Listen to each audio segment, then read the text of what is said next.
My name is Rebecca Wilson, but everyone calls me Becky. I'm 34 years old, and last Tuesday my husband made me stand in our own kitchen and literally ask permission for $5.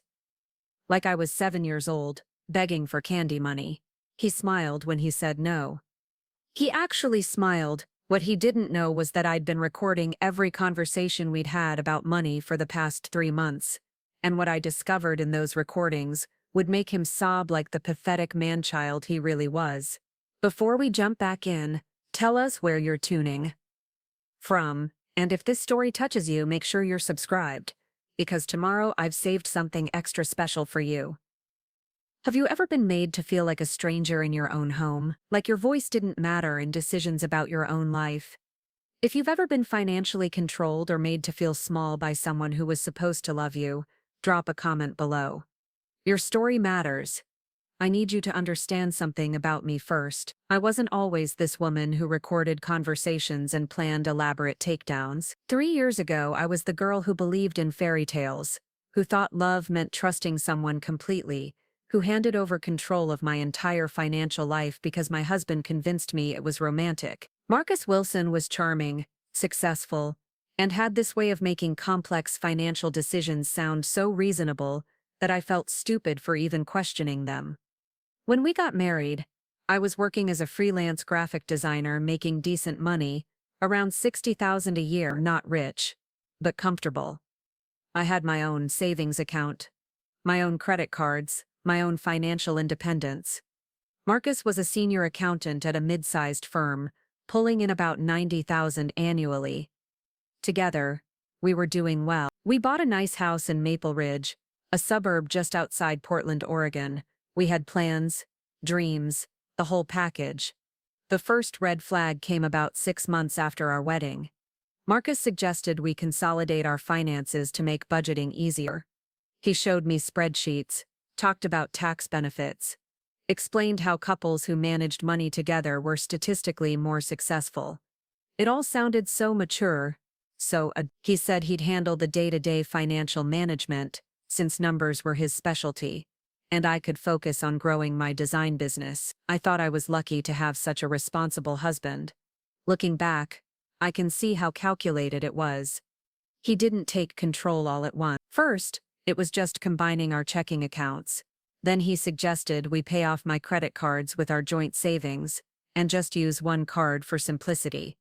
Then he convinced me to let him handle the bills, since he was already managing everything else. Each step seemed logical, reasonable, even romantic. He was taking care of me. He said I was his wife, and wives shouldn't have to worry about tedious financial details. The changes started small.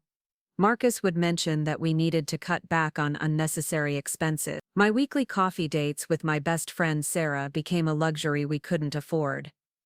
The art supplies I needed for client projects were suddenly questioned. When I wanted to upgrade my computer, which was essential for my work, he made me write out a detailed justification like I was submitting a business proposal to a loan committee. I told myself this was normal. We were building a life together, making sacrifices, being responsible adults. When Marcus suggested I ask him before making any purchases over $25, I agreed. It seemed reasonable. We were saving for a bigger house, maybe starting a family. I could handle checking in about larger expenses. But $25 became $15, then $10, then $5. Each reduction came with an explanation about how we needed to be more careful, how my spending habits were impacting our future, how I needed to learn self-control. He never raised his voice, he never called me name. He just made me feel irresponsible, impulsive, like a child who couldn't be trusted with money. The day that changed everything started like any other Tuesday. I was working on a logo design for a local bakery when I realized I needed a specific font that cost $4.99. It was a legitimate business expense, something I'd normally purchase without thinking twice. But I found myself hesitating, knowing I had to ask Marcus for permission to spend $5 on something essential for my work. I waited until he came home from the office. He was in a good mood, whistling while he loosened his tie. I followed him to the kitchen where he was opening a beer, and I took a deep breath. "Hey, honey," I said, trying to sound casual. I need to buy a font for the bakery project. It's just $5. Marcus paused with the beer halfway to his lips. He set it down on the counter and turned to face me with this expression I'd learned to dread. It wasn't anger exactly. It was disappointment mixed with patronizing patience. Like I was a student who'd failed the same test multiple times. Becky, he said slowly, we talked about this. You can't just spend money without planning. $5 here, $5 there. It adds up. Do you really need this font? Or do you just want it? I felt my cheeks burn.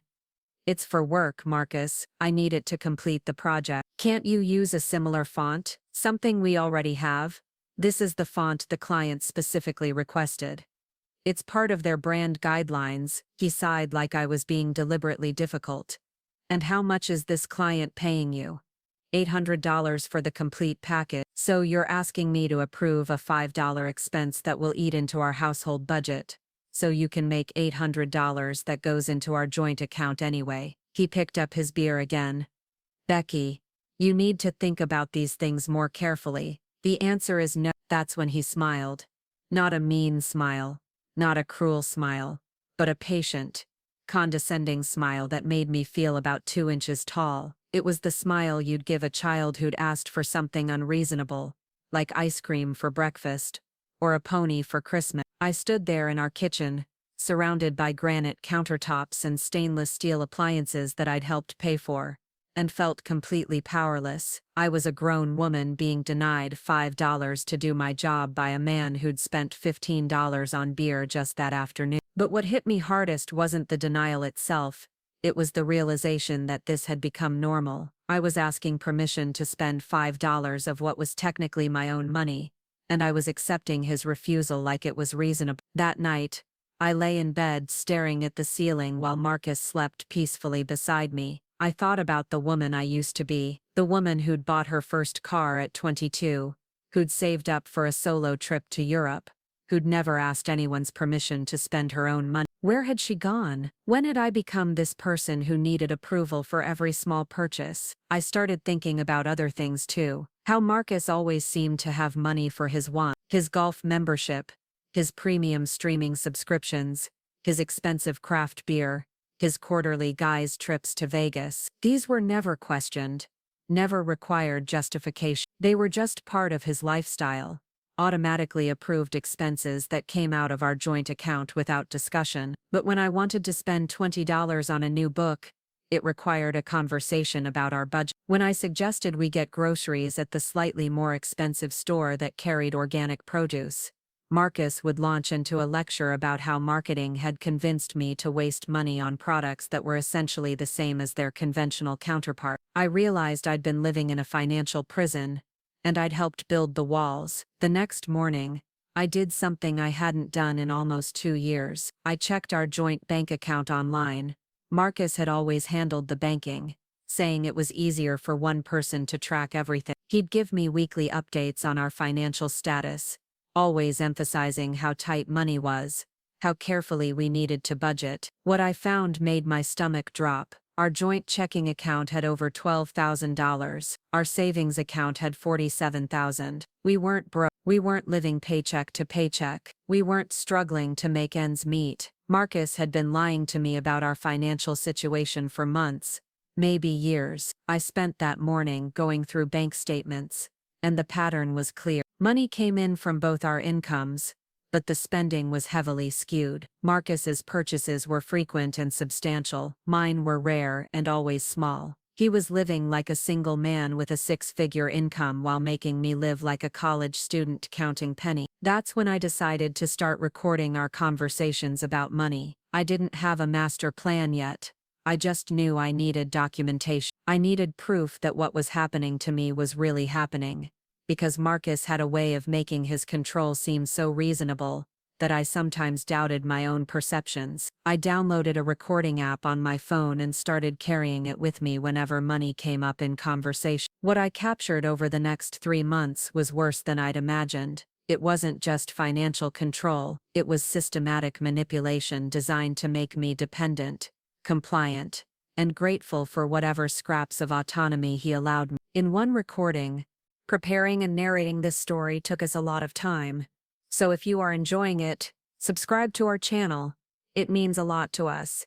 Now, back to the story. I asked Marcus if I could buy a $30 dress for my friend's birthday party. He spent 10 minutes explaining why the dress was unnecessary, how I already had clothes, how we needed to prioritize our future over my appearance. Then he offered to let me buy a $15 shirt instead, presenting it like he was being generous and compromising. In another recording, I mentioned that my laptop was running slowly and might need to be replaced soon. Marcus immediately started questioning how I was using it, suggesting that I was probably installing unnecessary software or visiting websites that were clogging the system. He made me feel like the laptop problems were my fault, like I was irresponsible with technology, like I couldn't be trusted with nice things. But the recording that really opened my eyes was from a conversation about my friend Sarah's wedding. Sarah had asked me to be her maid of honor, which meant buying a dress, shoes, and contributing to the bachelorette party expenses. The total cost would be around $300 spread over several months.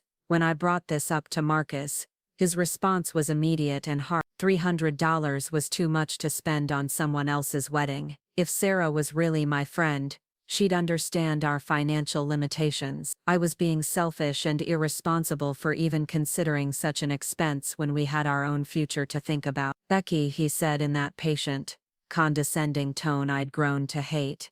You need to learn to say no to people. You can't just throw money at every social obligation. If Sarah can't afford a wedding that doesn't burden her friends financially, maybe she should reconsider her choices. What made this conversation particularly revealing was that it happened 3 days after Marcus had spent $400 on a new set of golf clubs. When I pointed this out, he explained that the golf clubs were an investment in his career, that business relationships were often built on the golf course, that I didn't understand how professional networking worked. I was denied money to celebrate my best friend's wedding, but his golf clubs were a career investment. I couldn't spend $5 on a font for my work, but he could spend $15 on premium beer, because he deserved to relax after working hard. The double standard was so blatant, so calculated, that I couldn't believe I'd accepted it for so long. That's when I started digging deeper. I wanted to understand exactly how much money Marcus was spending on himself versus how much I was allowed to spend. I went through 6 months of bank statements and credit card bills, categorizing every expense. What I found was staggering. In 6 months, Marcus had spent over $8,000 on personal expenses: golf, beer, restaurants, gadgets, clothes, entertainment, travel. Meanwhile, my personal spending for the same period was less than $400, and most of that was on necessities like shampoo and deodorant that Marcus deemed acceptable. I was contributing nearly $60,000 a year to our household income, but I was living like I contributed nothing. Marcus was treating our money like his money, and my contributions like his allowance that he graciously provided to me. The more I understood about our financial reality, the angrier I became. But it wasn't just anger about money, it was anger about what the money represented. Marcus had systematically stripped away my independence, my confidence, my sense of self-worth. He'd made me believe I was irresponsible with money when I'd been supporting myself just fine for years before I met him. He'd convinced me that his control was protection when it was really just control.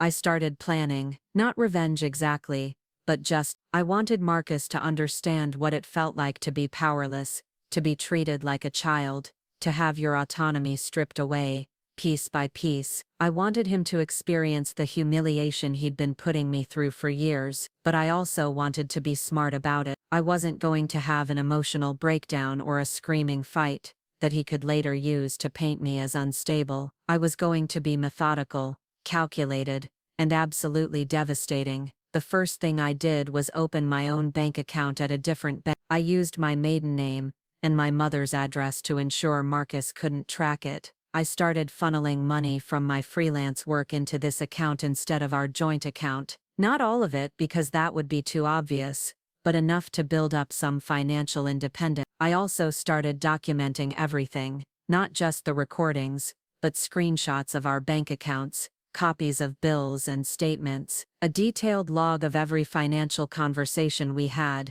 I was building a case, gathering evidence, preparing for the confrontation I knew was coming. The second phase of my plan involved giving Marcus a taste of his own medicine. I started questioning every purchase he made, using his own tactics against him. When he came home with a new shirt, I asked if he really needed it or if he just wanted it. When he ordered takeout for dinner, I suggested we could save money by cooking at home. When he mentioned buying new golf balls, I asked him to justify the expense and explain how it fit into our budget. At first, Marcus was confused by my sudden interest in his spending. He'd answer my questions patiently, explaining why his purchases were necessary or reasonable, but as I kept pushing, kept questioning, kept applying the same scrutiny to his expenses that he applied to mine, he started getting irritated. "Becky, why are you being so difficult about everything?" he asked after I questioned his decision to buy a $40 bottle of whiskey. "It's just a bottle of whiskey. We can afford it." "Can we?" I asked innocently. "You always tell me we need to be careful with money. $40 seems like a lot for something that's not really necessary." "It's not the same thing," he said, getting frustrated. "This is different." "How is it different?" "Because I work hard, and I deserve to enjoy the money I earn." "Don't I work hard too? Don't I deserve to enjoy the money I earn?" He stared at me like I'd asked him to explain quantum physics. The idea that I might deserve the same financial freedom he took for granted was genuinely confusing to him. In his mind, my money was our money, but his money was his money. My desires were frivolous, but his desires were legitimate needs. This went on for several weeks. Every time Marcus made a purchase, I questioned it. Every time he expressed a want or desire that cost money, I suggested alternatives or asked him to wait. I used his own phrases back at him, his own logic, his own condescending tone. "Do you really need that, or do you just want it? Have you thought about how this impacts our future? Maybe you should learn some self-control. If you really loved me, you'd want to save money for our goal." The effect was immediate and dramatic. Marcus became defensive, then angry, then frustrated. He couldn't understand why I was suddenly being so unreasonable about money. He accused me of being controlling, of making his life difficult, of not supporting his needs and interests. The irony was completely lost on him, but the real test came when I implemented the final phase of my plan. I told Marcus that from now on, he needed to ask my permission before spending more than $10 on anything. I presented it exactly the way he had when he'd imposed the same rule on me. It was about being responsible, I explained, about working together as a team, about making sure we were both on the same page, about our financial goals. Marcus laughed. He actually laughed out loud, like I'd told the funniest joke he'd ever heard. "Becky, that's ridiculous," he said. "I'm not asking you for permission to spend my own money, our money," I corrected. "And why is it ridiculous when you've been asking me to do the same thing for 2 years? That's different." "How?" "Because you're not good with money, you're impulsive, you don't think about consequences." "What consequences? What have I ever bought that caused problems?" He couldn't answer that question because there wasn't an answer. I'd never been irresponsible with money. I'd never made an impulse purchase that put us in financial jeopardy. I'd never bought anything that we couldn't afford. Marcus had created a narrative about my financial irresponsibility that had no basis in reality. When I pressed him on this, when I asked him to give me specific examples of my poor financial decisions, he got angry, really angry. He accused me of being argumentative, of trying to start fights, of not appreciating everything he did for our family. He stormed out of the house and didn't come back until late that night. That's when I knew I had him. Marcus could dish out financial control, but he could make me ask permission for $5, but the idea of asking me permission for anything was unthinkable. He could question every purchase I made, but questioning his purchases was unfair and unreasonable. The double standard was so obvious, so blatant, that even Marcus was starting to see it, but instead of acknowledging what he'd been doing to me, he doubled down. He became more controlling, more demanding, more insistent, that he was the one who should manage our money because he was better at it, more responsible, more rational. That's when I played my ace card. I sat Marcus down one evening, and told him I had something important to discuss. I pulled out my phone and opened the recording app. "Marcus," I said calmly, "I want you to listen to something." I played back the conversation from 3 months earlier, the one where he'd denied me $5 for the font I needed for work. I watched his face as he heard his own voice, patient and condescending, explaining why I couldn't be trusted with such a large financial decision. Then I played the recording from the next day, where he'd spent $15 on beer without mentioning it to me, without asking permission, without even thinking about it. Then I played the conversation about Sarah's wedding, where he'd denied me $300 to be in my best friend's wedding, while he'd spent $400 on golf clubs the same week. I played recording after recording, a greatest hits collection of Marcus's financial hypocrisy. His own voice, his own words, his own condescending tone, all captured in perfect digital clarity. Marcus went white, then red, then white again. He tried to interrupt, to explain, to justify, but I kept playing the record. 3 months of evidence that he'd been systematically controlling me while giving himself complete financial freedom. When the recordings finally ended, the room was silent. Marcus stared at the phone like it was a weapon pointed at his chest. "You recorded me,"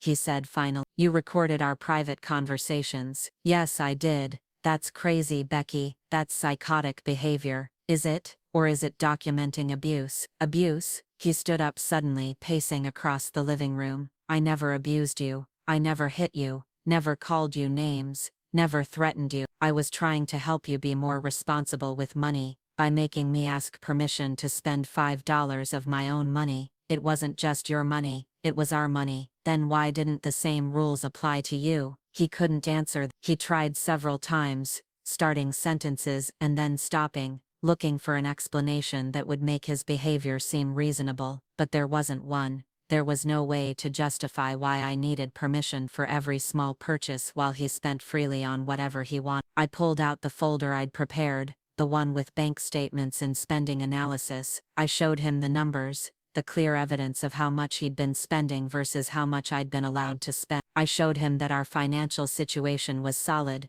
that there was no reason for the extreme budgeting restrictions he'd imposed on me. "Look at this, Marcus," I said, spreading the documents across our coffee table. "In the last 6 months, you've spent over $8,000 on personal expenses. I've spent less than $400. We have nearly $60,000 in savings, but you made me feel guilty for wanting to spend $5 on something I needed for work." Marcus stared at the number. I could see him trying to process what he was looking at, trying to find a way to make it seem reasonable. "It's not about the amounts," he said weakly. "It's about the principle. It's about being disciplined." "Whose discipline? Because you haven't been disciplined at all. You've been spending money like we're rich while making me live like we're poor." "I work hard for that money." "So do I. I contribute almost as much as you do to our household income, but I'm treated like I contribute nothing." That's when Marcus finally broke. The careful composure he'd maintained throughout our entire relationship, the patient condescension,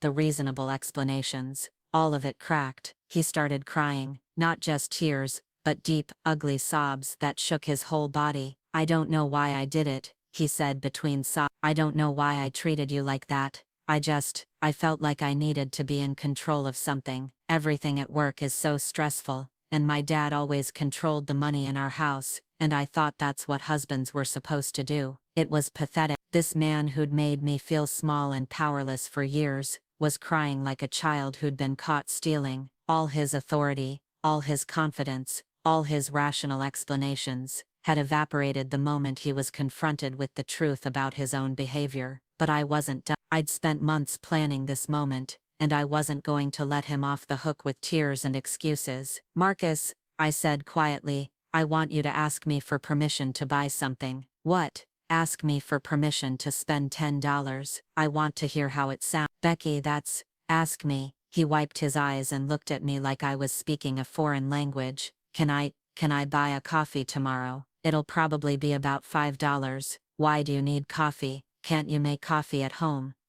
"Well, I usually get coffee at work, but we have coffee here. Good coffee. Why do you need to spend $5 when we have perfectly good coffee in our kitchen?" I could see the humiliation wash over his face. For the first time in our relationship, Marcus was experiencing what I'd felt dozens of times, the shame of having to justify a small reasonable expense to someone who held all the power, the frustration of being treated like a child who couldn't be trusted with money. "It's just $5, he said, his voice small. $5 here, $5 there, it adds up," I replied using his own words. "Do you really need it, or do you just want it?" Marcus started crying harder. "This is humiliating," he sobbed. "Yes," I said calmly, "it is." That's when everything came out. 3 years of frustration, anger and hurt that I'd been swallowing came pouring out of me, not in screams or tears, but in cold, clear words that cut through his excuses like a knife. "You made me feel like a child, Marcus. You made me doubt my own judgment,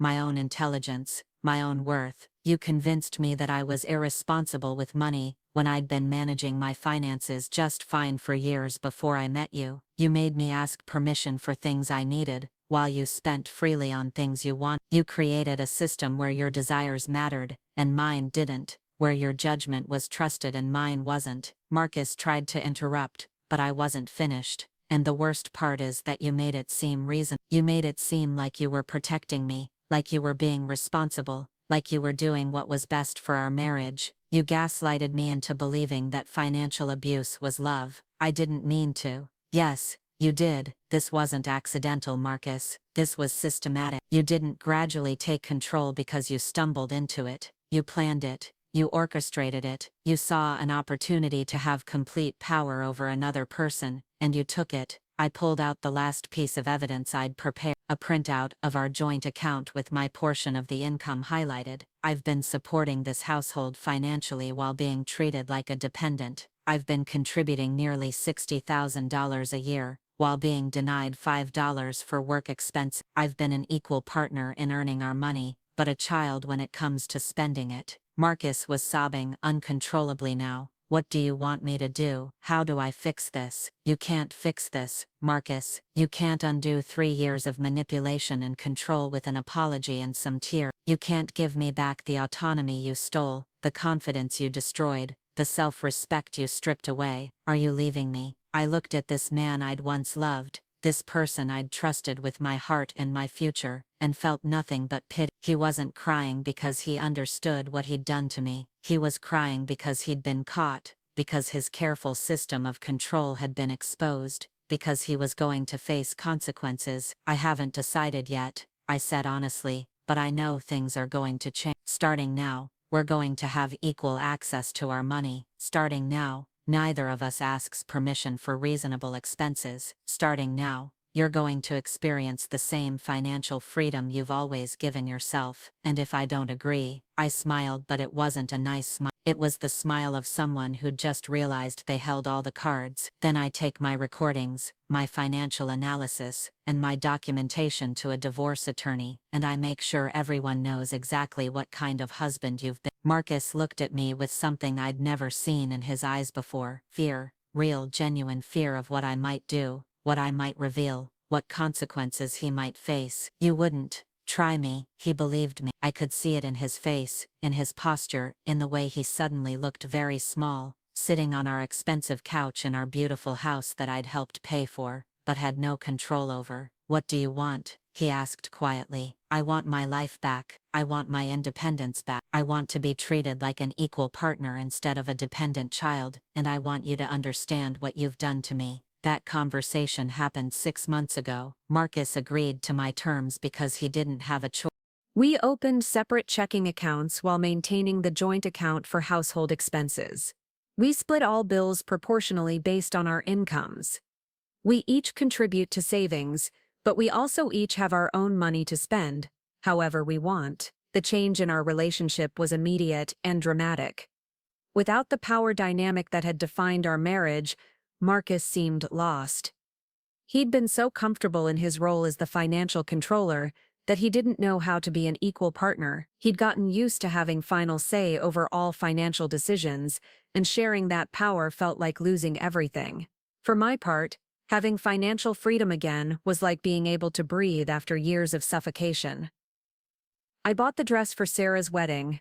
I upgraded my computer. I spent money on things I wanted without asking permission or justifying every purchase.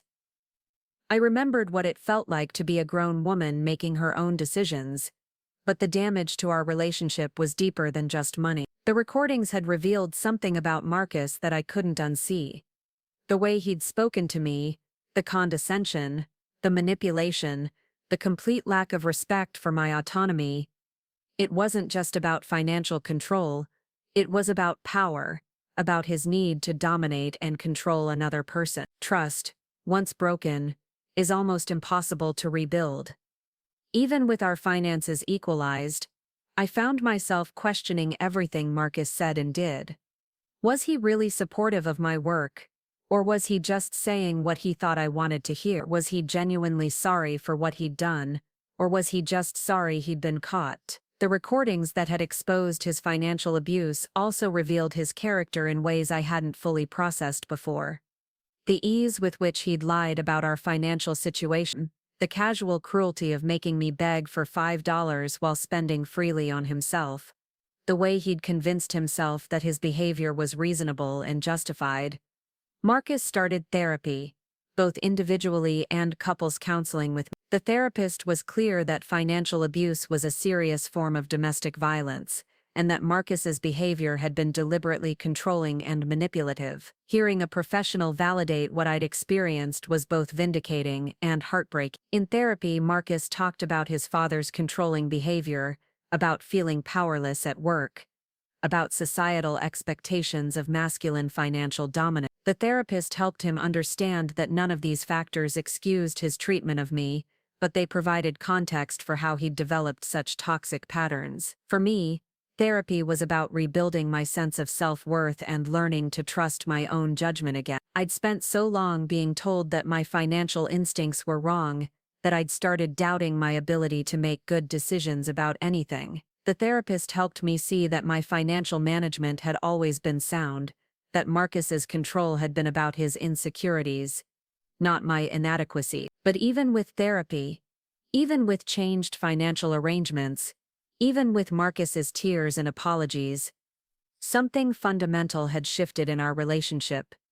I'd seen who he really was when he thought he had all the power. I'd experienced what he was capable of when he felt threatened or challenged. I'd lived through 3 years of systematic manipulation disguised as love. The woman who'd asked permission for $5 was gone. In her place was someone harder, more suspicious, less willing to trust or compromise. I'd learned to document everything, to question motives, to protect myself from the people who claimed to love me most. Some days I felt proud of how I'd handled the situation. I'd identified the abuse, gathered evidence, and forced changes without destroying myself in the process. I'd been strategic and smart and ultimately successful in reclaiming my autonomy. Other days I felt sad about what we'd lost. The innocent trust I'd once had in Marcus was gone forever. The belief that love meant putting someone else's needs first had been replaced by a weariness that colored every interaction. The marriage I'd thought we had turned out to be an illusion built on power and control rather than partnership and respect. Marcus often asked if I was planning to leave him. The honest answer was that I didn't know. Some part of me would always love the man I thought he was,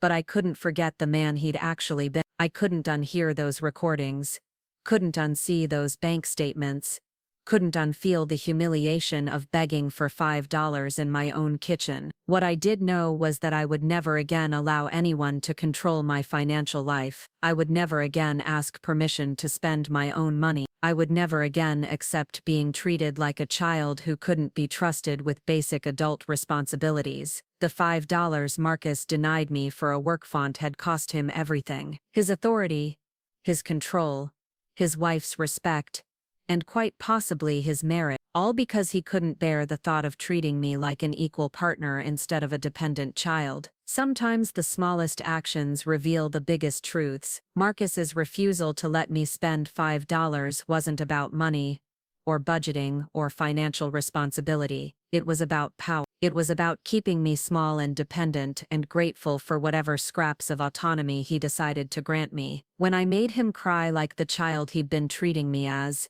I wasn't just getting revenge. I was showing him exactly what his behavior felt like from the other side. I was making him experience the powerlessness and humiliation he'd been inflicting on me for years. The recording that started as evidence became the weapon that destroyed his carefully constructed system of control. His own words, his own condescending tone, his own hypocritical behavior, all captured and played back to show him exactly who he'd become. In the end, Marcus didn't just lose control of our finances, he lost control of the narrative. He could no longer pretend that his behavior had been reasonable or justified. He could no longer gaslight me into believing that his control was protection. He could no longer hide behind explanations and excuses when faced with the undeniable evidence of his own voice. The man who'd made me ask for $5 like a child ended up crying like one when confronted with the truth of what he'd done. And in that moment, I realized the power had always been mine. I just needed to remember how to use it. The marriage counselor told us that financial abuse often escalates over time,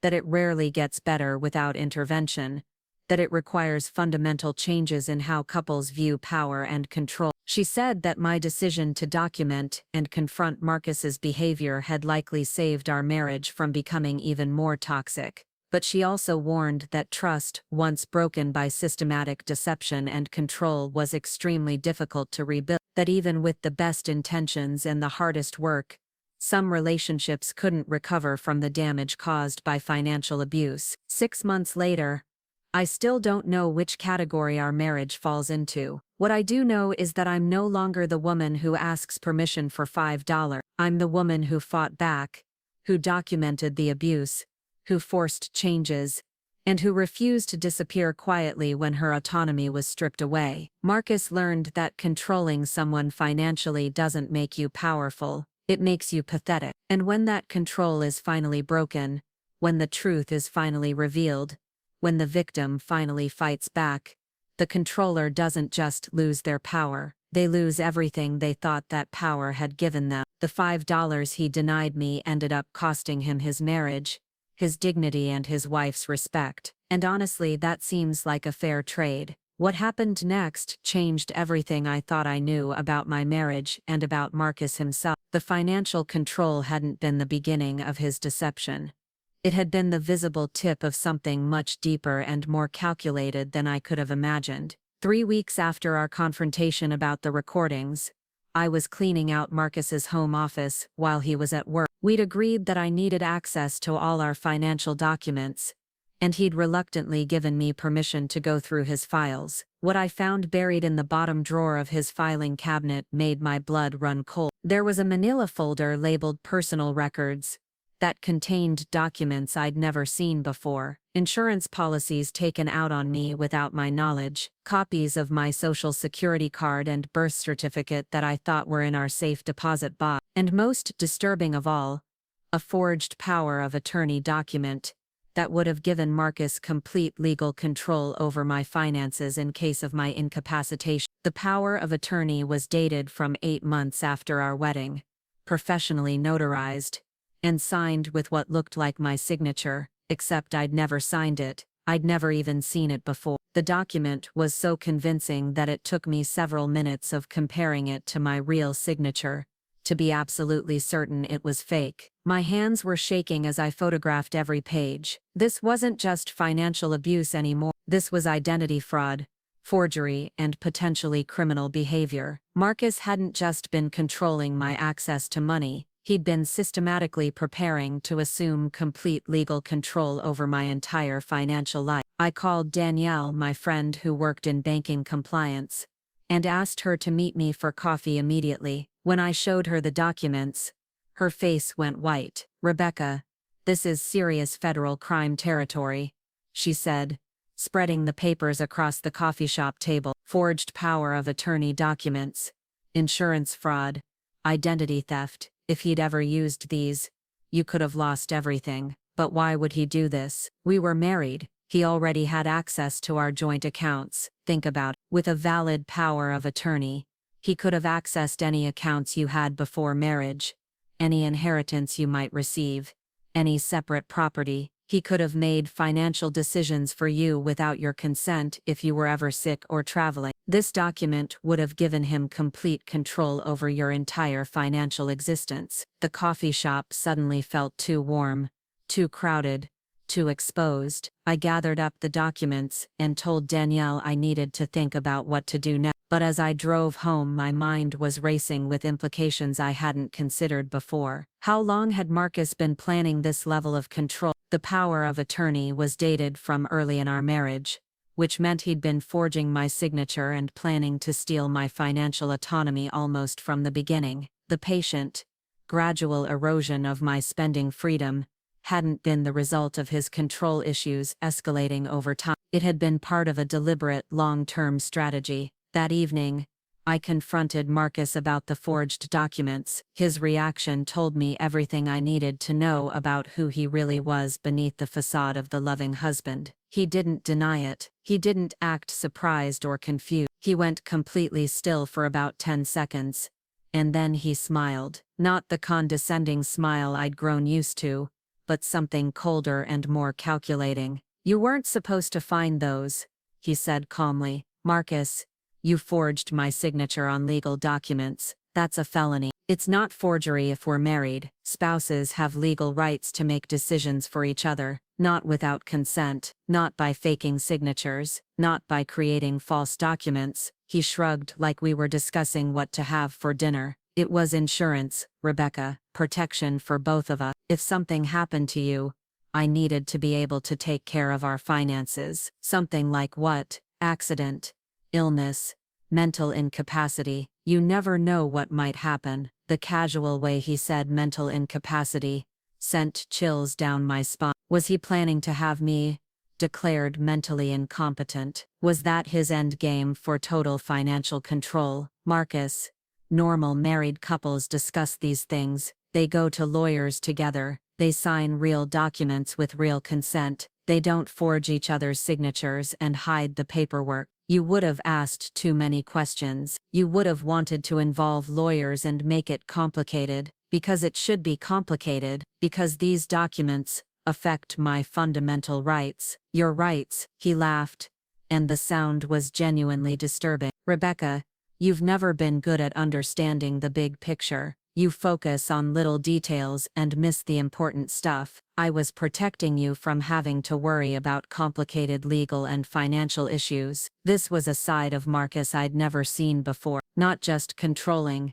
but genuinely manipulative in a way that seemed almost sociopathic. He'd forged my signature on legal documents, and was defending it as protecting me from my own inability to understand complex issues. I realized that everything I thought I knew about my husband was wrong. The financial control hadn't been about his father's influence, or workplace stress, or societal expectations of masculine financial dominance. It had been about something much darker and more deliberate. That night, I started going through everything in our house with new eyes. I checked every document, every file, every piece of paperwork that had my name on it. What I found was a systematic pattern of forgery and fraud that went back to the beginning of our marriage. Marcus had been forging my signature on tax returns for 3 years. I'd always trusted him to handle our taxes, since he was an accountant, and I'd signed the returns without reading them carefully. But when I compared my real signature to the signatures on our tax documents,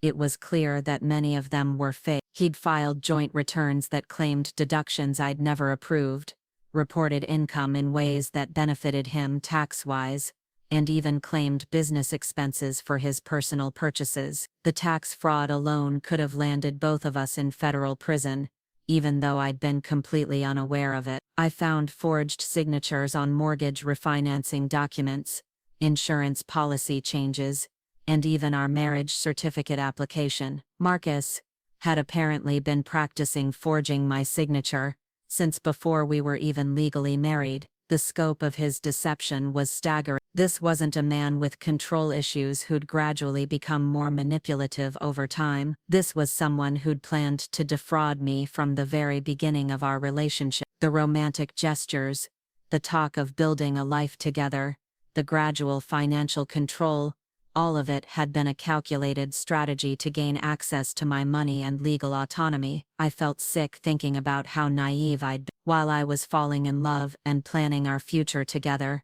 Marcus was forging my signature and laying the groundwork to steal my financial independence. Every sweet moment, every romantic dinner, every conversation about our dreams, had been happening while he was secretly preparing to commit identity fraud. But the discovery that really broke my heart was hidden in his computer file. I'd gained access to his laptop as part of our financial transparency agreement, and while looking for banking information, I found a folder labeled Rebecca Documentation. Inside were photographs of me sleeping, dozens of them taken over the course of our marriage, pictures of me in various states of undress, while unconscious, photos taken from angles that would make me look unflattering or vulnerable, and most disturbing of all, staged photos of me appearing intoxicated or incapacitated, even though I rarely drank and had never been that drunk in Marcus's presence. There were also documents that looked like diary entries written in my handwriting,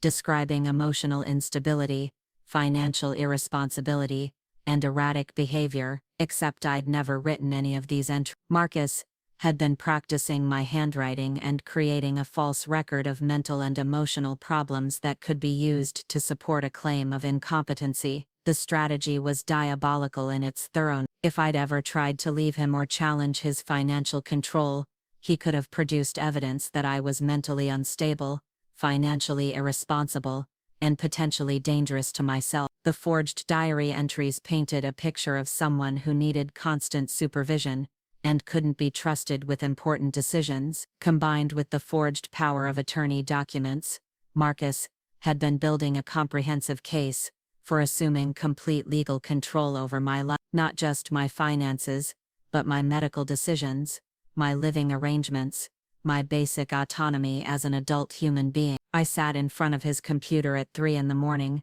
scrolling through hundreds of files that documented his systematic plan to destroy my independence, and felt something I'd never experienced before. Not just anger or fear, but a cold, clear understanding of exactly how dangerous my situation had become. Marcus wasn't just financially abusive, he was a predator who'd targeted me specifically because I was trusting and financially stable. He'd spent years laying the groundwork to steal not just my money, but my entire identity and legal existence. The next morning, I called in sick to work and drove to the office of a criminal defense attorney. I'd found her name online, and her website said she specialized in cases involving domestic abuse and financial fraud. I brought copies of everything I'd found: the forged documents, the fake diary entries, the staged photographs, the tax fraud evidence. Attorney Sarah Chen listened to my story without interruption,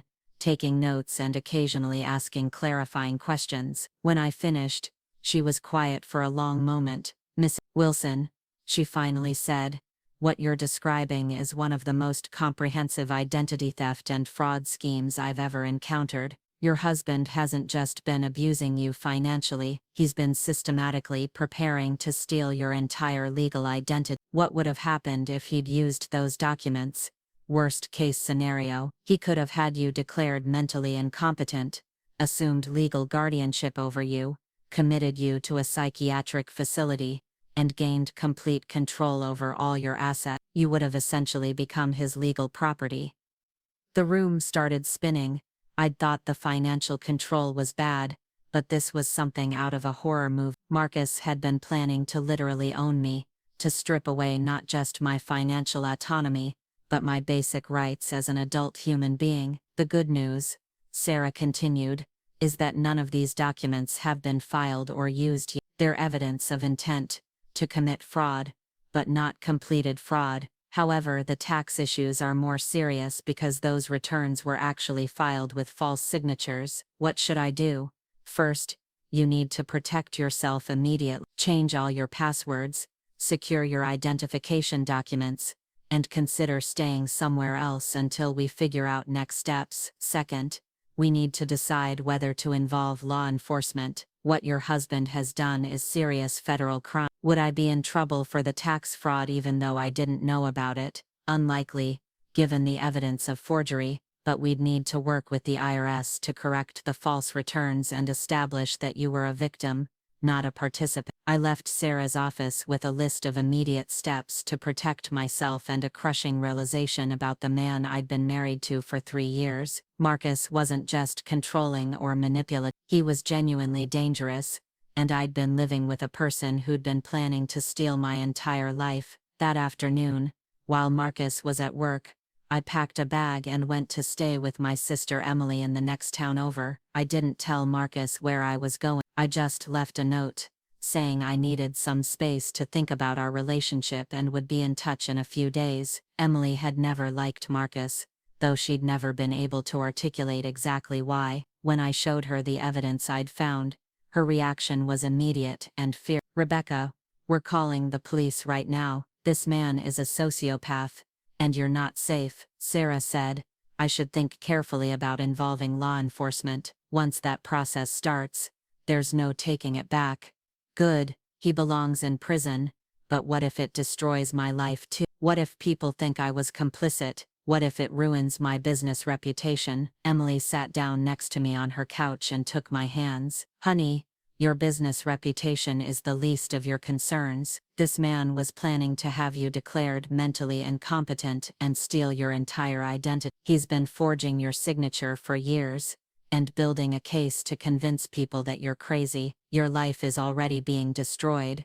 You just found out about it in time to fight back." She was right, but the enormity of the situation was overwhelming. I'd gone from thinking I had a controlling husband to discovering I'd been targeted by someone who'd spent years planning to steal my entire legal existence. The woman who'd worried about asking permission for $5 was now facing the reality that Marcus had been planning to take away her right to make any decisions at all. That evening, Marcus called me dozens of times. When I finally answered, his tone was different than I'd ever heard before. Not angry or condescending, but genuinely panicked. "Rebecca, where are you? Why did you leave?"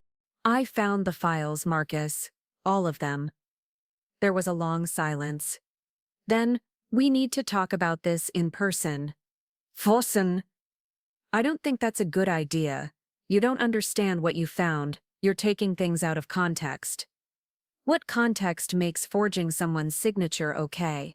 What context makes taking secret photos of your sleeping wife okay? I was protecting you. I was protecting us." "From what?" "From your family, from people who might try to take advantage of you, from situations where you might not be able to protect yourself. Even now, even caught red-handed with evidence of systematic fraud and identity theft, Marcus was trying to frame his behavior as protection. He was so committed to his narrative of being the responsible husband protecting his irresponsible wife that he couldn't abandon it even when it made no sense." "Marcus, I'm staying with Emily for a while. I need time to process what I've discovered and decide what to do next." "How long?" "I don't know. A few days? A week? I don't know, Marcus. Maybe permanently."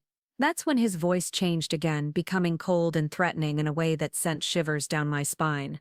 "Rebecca, you need to be very careful about the decisions you make. You're not thinking clearly right now. You're emotional and confused, and you might do something you'll regret." "Is that a threat?" "It's advice. From someone who loves you and wants to protect you from making mistakes that could hurt both of us." I hung up and immediately called Sarah Chen. When I told her about Marcus's veiled threats, she was adamant that I needed to take them seriously. "Mrs. Wilson, people who commit the kind of systematic fraud your husband has been planning don't usually give up quietly when they're discovered. You need to consider getting a restraining order, and definitely involve law enforcement. What if he tries to use those fake documents to claim I'm mentally unstable?" "That's exactly why we need to get ahead of this.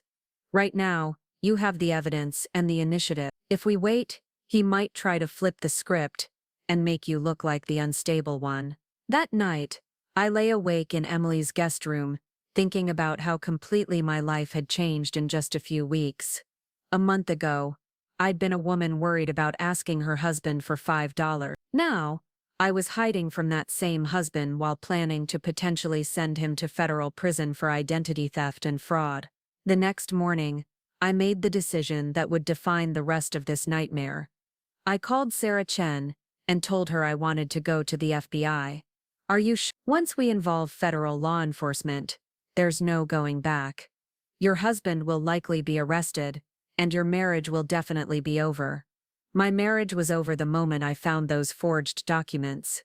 I just didn't know it yet. Sarah set up a meeting with FBI agent Jennifer Rodriguez, who specialized in financial crimes and domestic fraud cases. When I walked into that federal building carrying boxes of evidence, I felt like I was crossing a line I could never uncross. Agent Rodriguez was professional, thorough, and appropriately outraged by what Marcus had done. She listened to my story, examined the documents, and confirmed what Sarah had told me. This was one of the most comprehensive identity theft schemes she'd encountered in a domestic setting. Miss Wilson, your husband appears to have been planning what we call living theft, a scenario where the victim is kept alive but stripped of all legal autonomy and financial control. It's often a precursor to more serious crimes, including potential physical harm if the victim tries to escape the situation. Physical harm? People who go to these lengths to control someone don't usually accept losing that control peacefully. Has your husband ever been physically violent with you? No, never. Has he ever threatened violence? Even indirectly? I thought about his phone call the night before, about the cold tone when he'd warned me to be careful about my decisions. Last night he said I needed to be careful about what I did, that I might do something I'd regret. It felt threatening. Agent Rodriguez nodded grimly.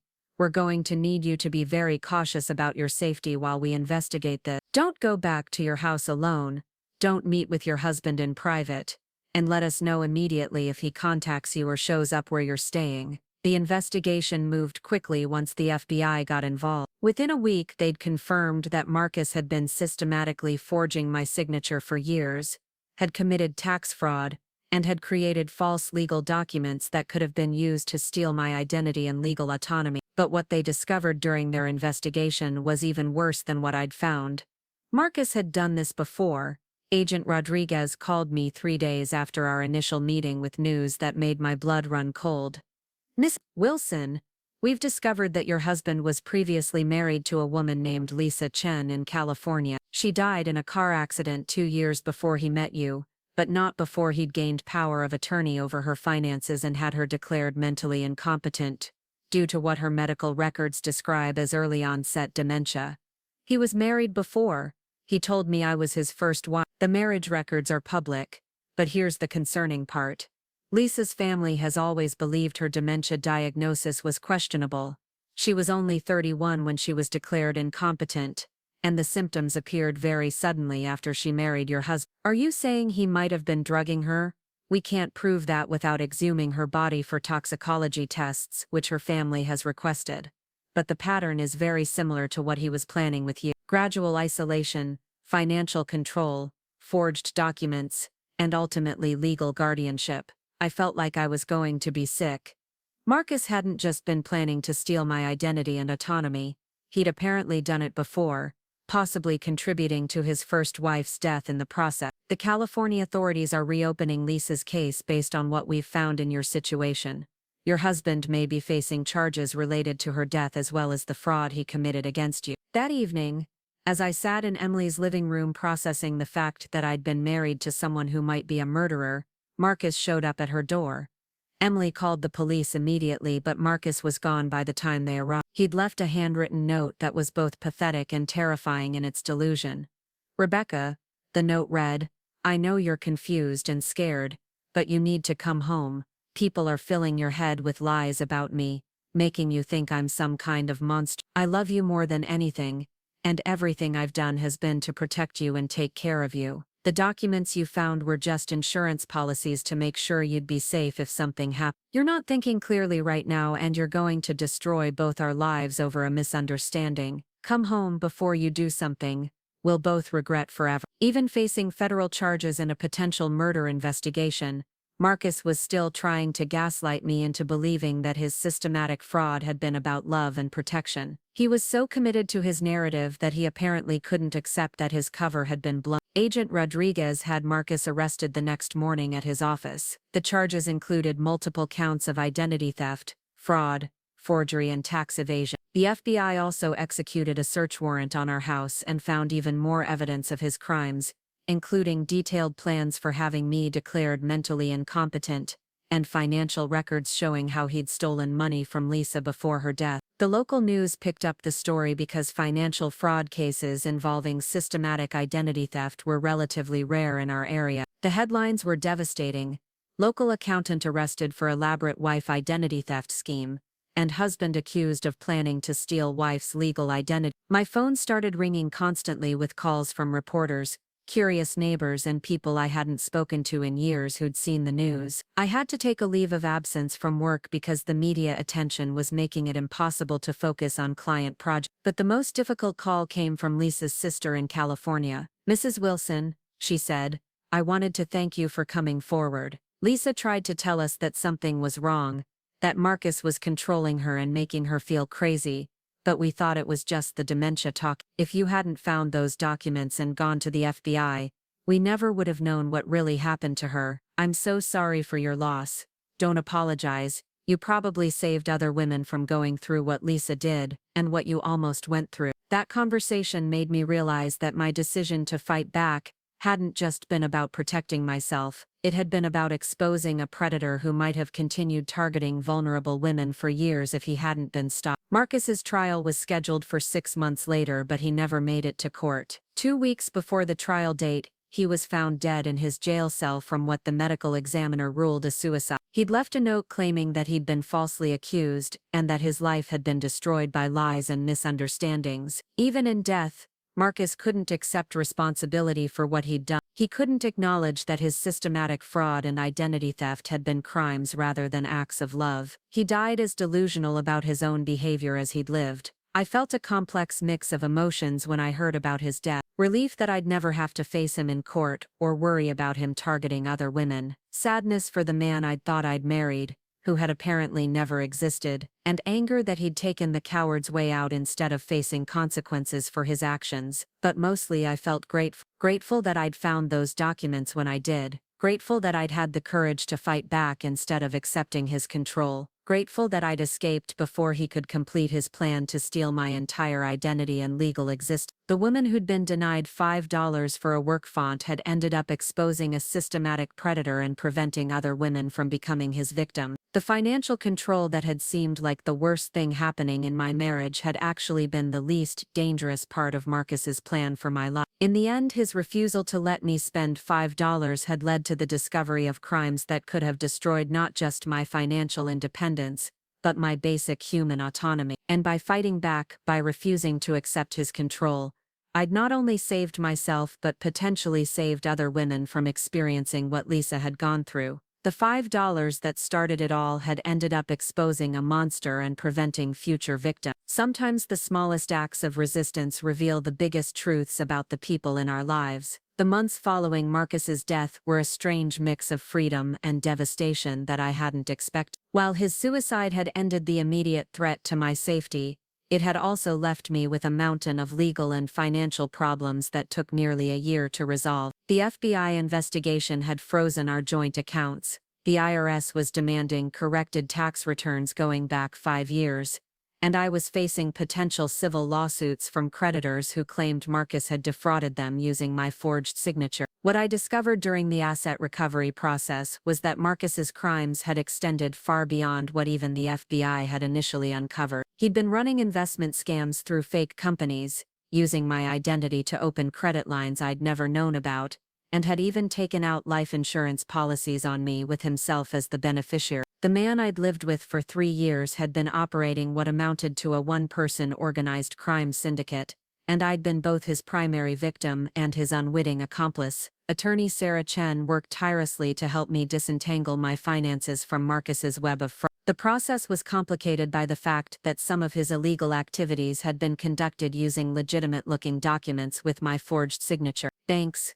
insurance companies, and government agencies initially treated me with suspicion, assuming I must have known about at least some of what my husband had been doing. The challenge, Sarah explained during one of our many meetings, is that financial institutions see spouse-involved fraud cases all the time where both parties were complicit. They're naturally skeptical when someone claims total ignorance, especially in cases involving this level of sophistication and duration. The skepticism was exhausting and humiliating. I found myself having to prove my innocence repeatedly to investigators, auditors, and insurance adjusters who acted like I was probably lying about not knowing my husband was a criminal. The woman who'd been systematically deceived and abused was now being treated like a potential co-conspirator in her own victimization. The financial recovery process revealed just how comprehensive Marcus's planning had. He'd opened 17 different credit accounts using my personal information, taken out loans against properties I didn't know we owned, and had even established overseas bank accounts in my name. The total amount of fraudulent debt attributed to my identity was over $400,000. More disturbing was the discovery that Marcus had been systematically stealing from his accounting clients for years. The FBI found evidence that he'd been skimming money from small business accounts, elderly clients' retirement funds, and even charity organizations. He'd used my forged signature on many of the documents that facilitated these thefts, making me appear to be his business partner rather than his victim. Several of Marcus's former clients initially tried to sue me for recovery of their stolen funds, arguing that as his wife I must have benefited from his criminal activities and should be held financially responsible. It took months of litigation and forensic accounting to prove that I'd never received any money from Marcus's criminal enterprises, and had actually been one of his primary victims. The most heartbreaking discovery came when Lisa Chen's family contacted me through their attorney. They'd been working with California authorities to investigate Lisa's death and had uncovered evidence that Marcus had stolen over $200,000 from Lisa's family trust before her death. Worse, they'd found medical records suggesting that Lisa had been systematically poisoned with small doses of prescription medications that would have caused the cognitive symptoms that led to her being declared mentally incompetent. The toxicology report from Lisa's autopsy was inconclusive because too much time had passed, Lisa's sister Jennifer told me during a heartbreaking phone call, but her hair samples showed traces of medications she was never prescribed. The doctor who declared her mentally incompetent has admitted that he was paid by Marcus to rush the evaluation and didn't follow proper protocols. This revelation hit me harder than almost anything else I'd learned about Mark. The man I'd shared a bed with for 3 years hadn't just been a financial criminal, he'd been a murderer who'd slowly poisoned his first wife to steal her money and had been planning to do the same thing to me. The California DA is pursuing posthumous charges against Marcus for Lisa's murder, Jennifer continued. Obviously he can't be prosecuted now, but it will clear Lisa's name and help her children understand what really happened to their mother. Lisa had children, 2 young boys who'd been told their mother died from early onset dementia,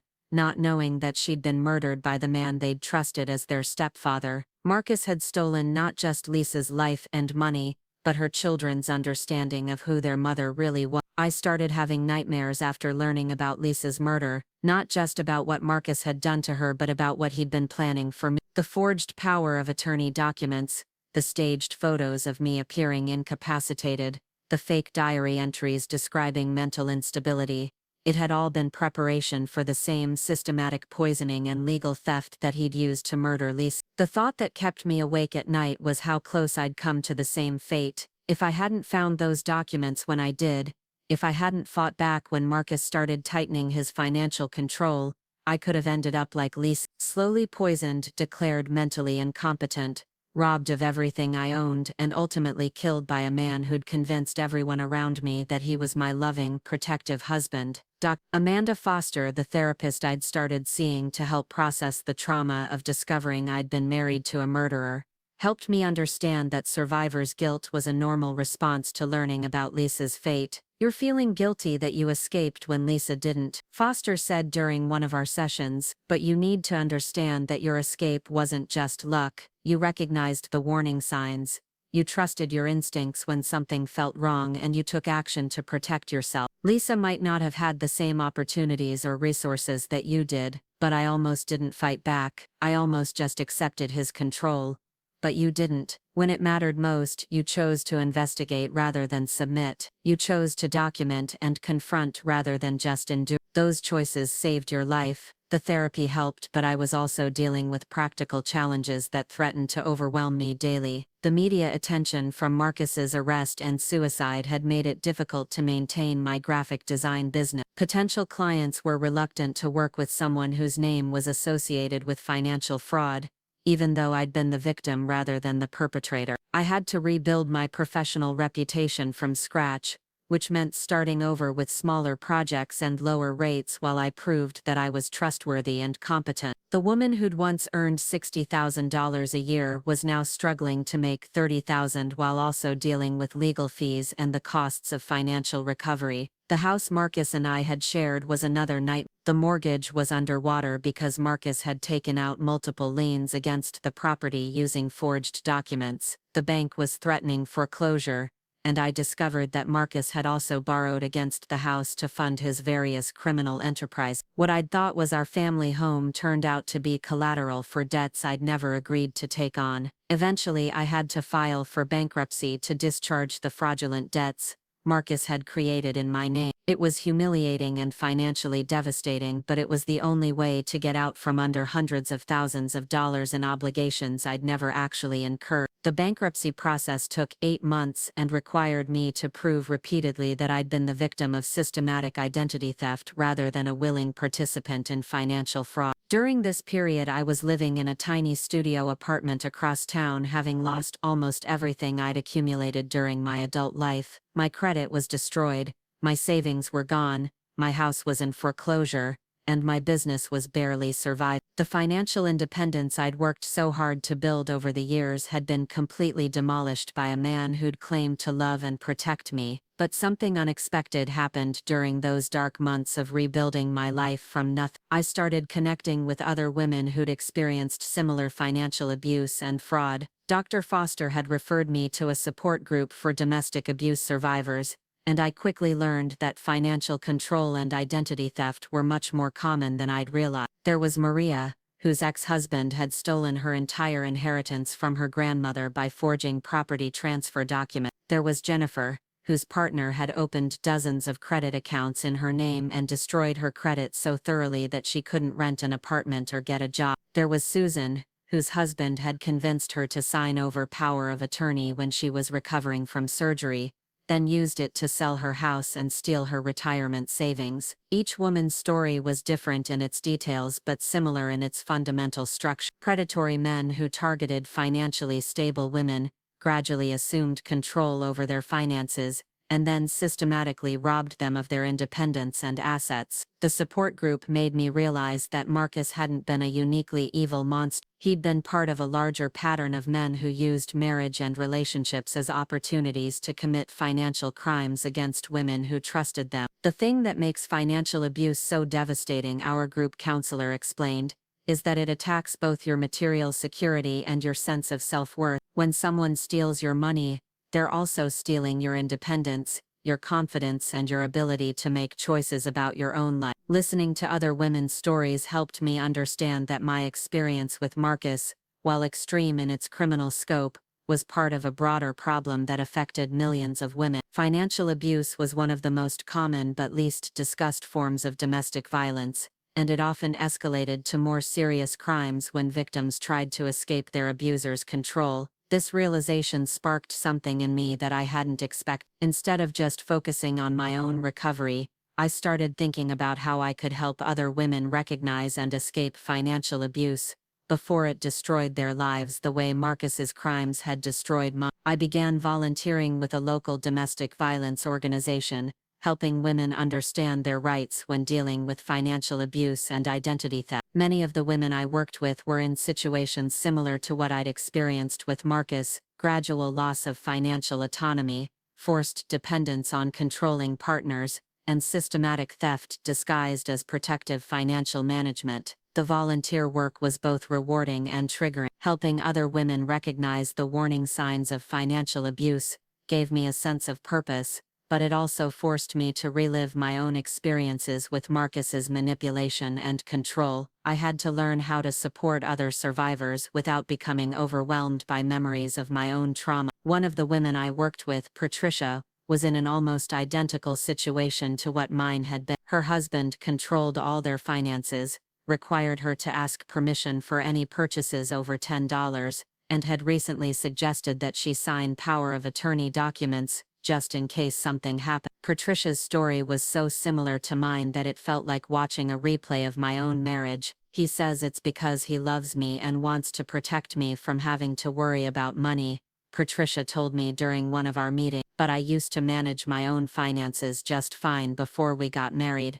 I don't understand why I suddenly can't be trusted with $20 for groceries. Helping Patricia recognize that her husband's behavior was abusive rather than protective was both heartbreaking and empowering. She was where I'd been 3 years earlier, knowing something was wrong but unable to identify exactly what it was or why it felt so devastating. Financial abuse starts with small restrictions that seem reasonable, I explained to Patricia, but it gradually escalates until you're completely dependent on someone who doesn't have your best interests at heart. The goal isn't to help you manage money better, the goal is to control you. Working with Patricia and other women like her helped me process my own anger about what Marcus had done to me. I'd spent months feeling guilty about not recognizing his manipulations sooner, but helping other women understand these same patterns made me realize how sophisticated and gradual financial abuse typically was. These men didn't announce their intentions to steal their partner's independence. They framed their control as love, protection, and financial responsibility. They used legitimate-sounding reasons to justify increasingly restrictive policies. They made their victims feel grateful for whatever autonomy they were allowed to keep. Marcus's initial suggestion that we consolidate our finances had seemed mature and reasonable. His offer to handle our bills and budgeting had seemed generous and helpful. His gradual restrictions on my spending had been presented as necessary for our financial goals. Each step had seemed logical in isolation, even though the overall pattern was clearly abusive. Understanding this dynamic helped me forgive myself for not recognizing Marcus's manipulation sooner. I hadn't been naive or stupid for trusting my husband. I'd been targeted by someone who specialized in making criminal behavior seem normal and reasonable. The volunteer work also helped me channel my anger about Marcus's crimes into something constructive. Instead of just being furious about what he'd done to me and Lisa, I could use that energy to help other women avoid similar fates. Every woman I helped recognize financial abuse was a potential Lisa whose life I might be saving. About 18 months after Marcus's death, I received a call that changed my perspective on everything that had happened. Detective Raymond Kim from the San Diego Police Department was calling about a case involving a man named David Walsh, who'd been arrested for financial elder abuse. Miss Wilson, we've discovered that David Walsh appears to have learned his methods from studying your late husband's case, Detective Kim told me. He was using almost identical techniques to defraud elderly women, including forged power of attorney documents and staged evidence of mental incapacity. How did you connect him to Marcus? Walsh had detailed notes about your husband's case, including newspaper articles, court documents, and what appears to be a manual he'd written describing Marcus's methods. He was essentially using your husband's crimes as a blueprint for his own. This news was both horrifying and validating. Marcus's case had been so thoroughly documented through the FBI investigation and media coverage that other criminals were using it as an instruction guide for committing similar crimes. But it also meant that law enforcement agencies were becoming more aware of these patterns and better equipped to recognize them. The good news, Detective Kim continued, is that Walsh's victims are all still alive, and we caught him before he could complete his plan. Your decision to come forward and expose your husband's methods probably saved several elderly women from being murdered. That phone call helped me understand that my fight against Marcus had implications beyond just my own survival. By documenting his crimes and cooperating with law enforcement, I'd helped create a record that other investigators could use to recognize and stop similar predators. The ripple effects of my decision to resist Marcus's control were continuing to protect other women years after his death. The recordings I'd made, the evidence I'd gathered, and the legal precedents established by his case were being used to prosecute other financial predators and protect their potential victims. This realization gave me a sense of purpose, that I hadn't expected to find after surviving such a traumatic experience. My survival hadn't just been about saving myself, it had been about exposing a type of criminal behavior that was more common than most people realized and helping law enforcement develop better tools for recognizing and prosecuting it. I started speaking publicly about financial abuse, sharing my story at conferences, support groups, and educational events. The speaking engagements were difficult emotionally, but they helped other women understand that financial control was a serious form of domestic violence that could escalate to life-threatening situations. The most important thing to understand about financial abuse, I would tell audiences, is that it's not about money, it's about power and control. The goal isn't to help you budget better or save more effectively. The goal is to make you completely dependent on someone who doesn't have your best interests at heart. The speaking work led to consulting opportunities with law enforcement agencies that wanted to better understand how to investigate financial abuse cases. I helped develop training materials for police officers, prosecutors, and social workers about recognizing the warning signs of systematic financial fraud in domestic relationships. Working with law enforcement was both rewarding and frustrating. Many investigators were genuinely interested in learning how to better protect abuse victims, but others still held outdated beliefs about women's financial capabilities and responsibilities in marriage. The biggest challenge we face, one prosecutor told me, is convincing juries that intelligent, educated women can be systematically deceived by their husbands. People want to believe that financial abuse only happens to women who are obviously vulnerable or naive. This attitude was something I encountered frequently in my advocacy work.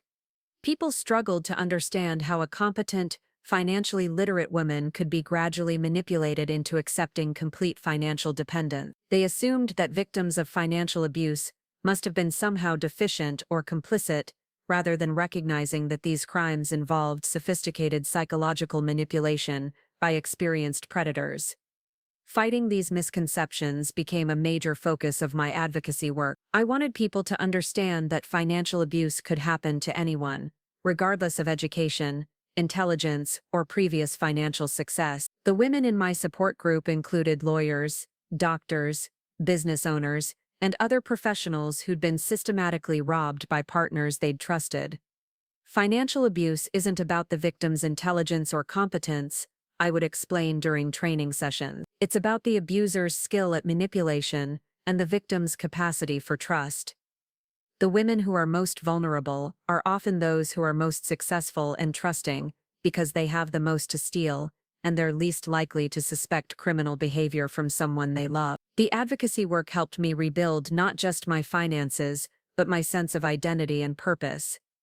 The woman who'd been denied $5 for a font had become someone who helped other women recognize and escape financial predators. The experience that had nearly destroyed my life had become the foundation for work that was genuinely helping other people. 3 years after Marcus's death, I received a letter that brought everything full circle. It was from Patricia, the woman I'd worked with, who'd been in an almost identical situation to mine.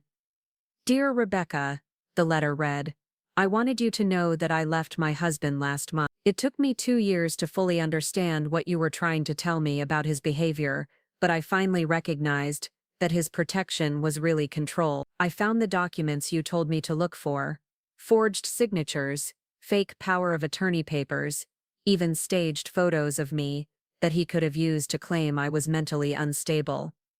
If you hadn't shared your story with me, I never would have known to look for these things. You literally saved my life." Reading Patricia's letter, I realized that my fight against Marcus had accomplished something I'd never intended when I first started recording his financial abuse. I'd created a chain reaction that was continuing to protect other women from similar fates. The $5 Marcus had denied me for a work font had led to exposing his systematic financial abuse. That exposure had revealed his identity theft and fraud. The fraud investigation had uncovered his role in Lisa's murder. The documentation of his crimes had helped law enforcement recognize and stop other predators. And my advocacy work had helped women like Patricia escape similar situations before they became victims of more serious crime. Every step in that chain had required a choice to fight back rather than accept abuse. When Marcus denied me $5, I could have just accepted it and moved on. When I found the first suspicious documents, I could have ignored them and chosen to trust my husband. When I discovered the extent of his crimes, I could have handled it privately rather than involving law enforcement. But each time, I'd chosen to resist rather than submit.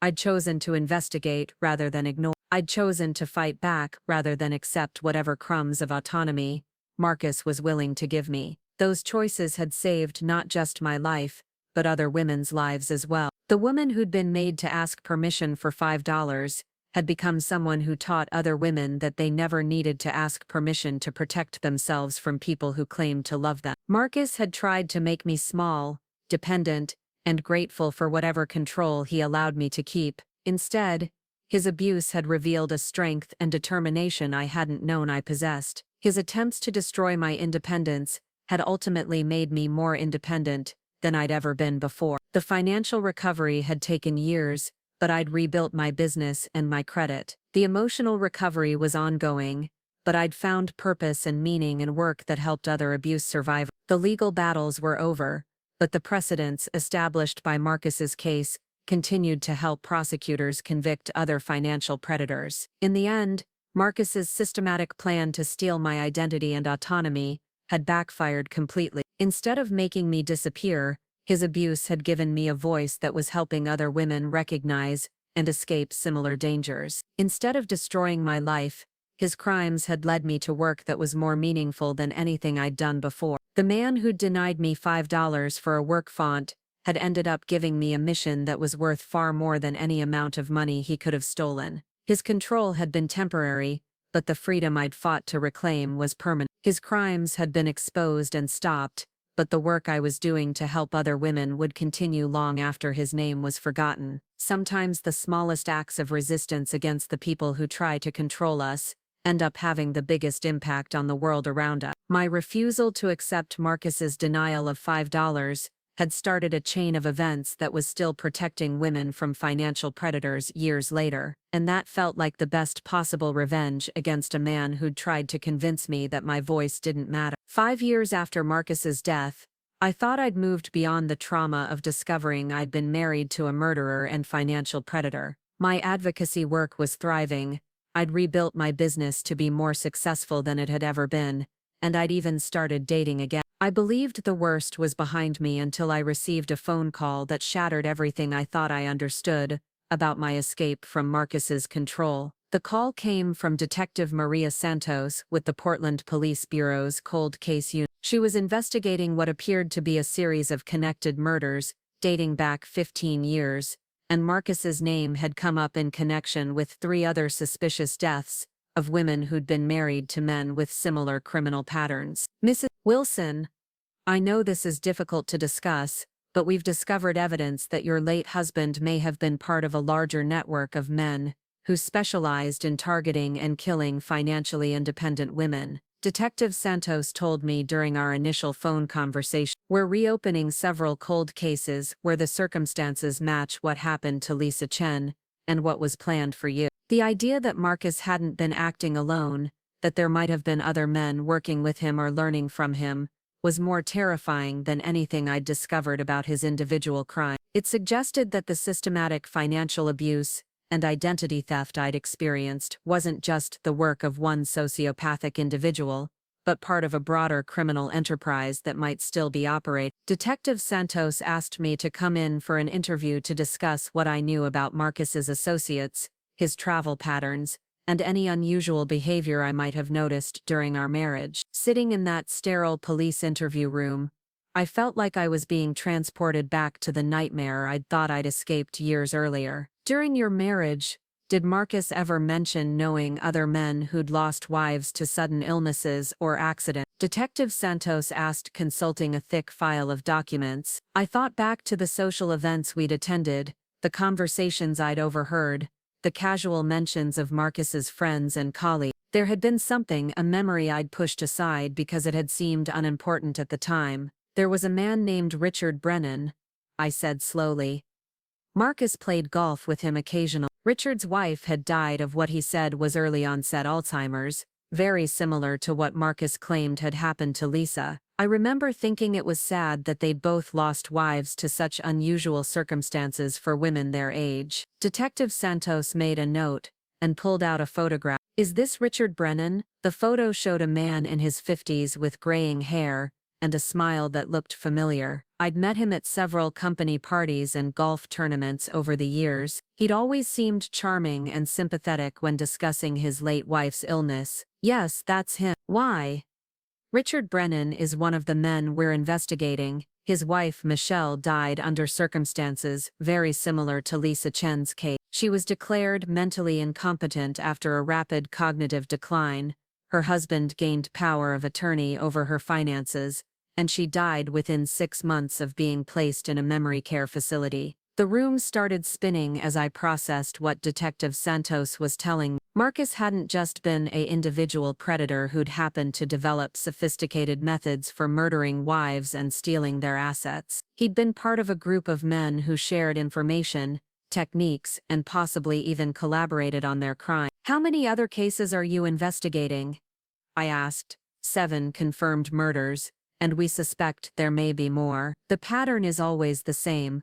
Successful, financially independent women who marry charming, manipulative men. Gradual financial control, forged documents, sudden onset of cognitive symptoms, declaration of mental incompetency, and death within a year. The husbands inherit everything and usually remarry within 2 years. 7 successful independent women who'd trusted the wrong men and paid for that trust with their lives. Women like me who'd worked hard to build financial security only to have it stolen by predators who saw their independence as an opportunity rather than something to respect. Mrs. Wilson, we need your help to build cases against the surviving members of this network. You're the only woman we know of who recognized what was happening and escaped before the final stage of their plan. Your testimony could be crucial in getting justice for these other victims." I left the police station feeling like my world had been turned upside down again. Just when I'd thought I understood the scope of Marcus's crimes, I'd learned that they were part of something much larger and more organized than I'd ever imagined. The man I'd shared a bed with for 3 years hadn't just been a murderer. He'd been part of what amounted to a serial killing conspiracy that had been operating for over a decade. That evening, I called Dr. Foster, my therapist, and asked for an emergency session. The revelation that Marcus had been part of a murder network had triggered a level of trauma I hadn't experienced since the immediate aftermath of discovering his crime. "Rebecca, it's understandable that learning about this network would bring back all the feelings you experienced when you first discovered Marcus's true nature," Dr. Foster said. "But you need to remember that you survived something that 7 other women did. Your strength and intuition saved your life, but what if I'd known about the others? What if I could have warned them?" "You couldn't have known.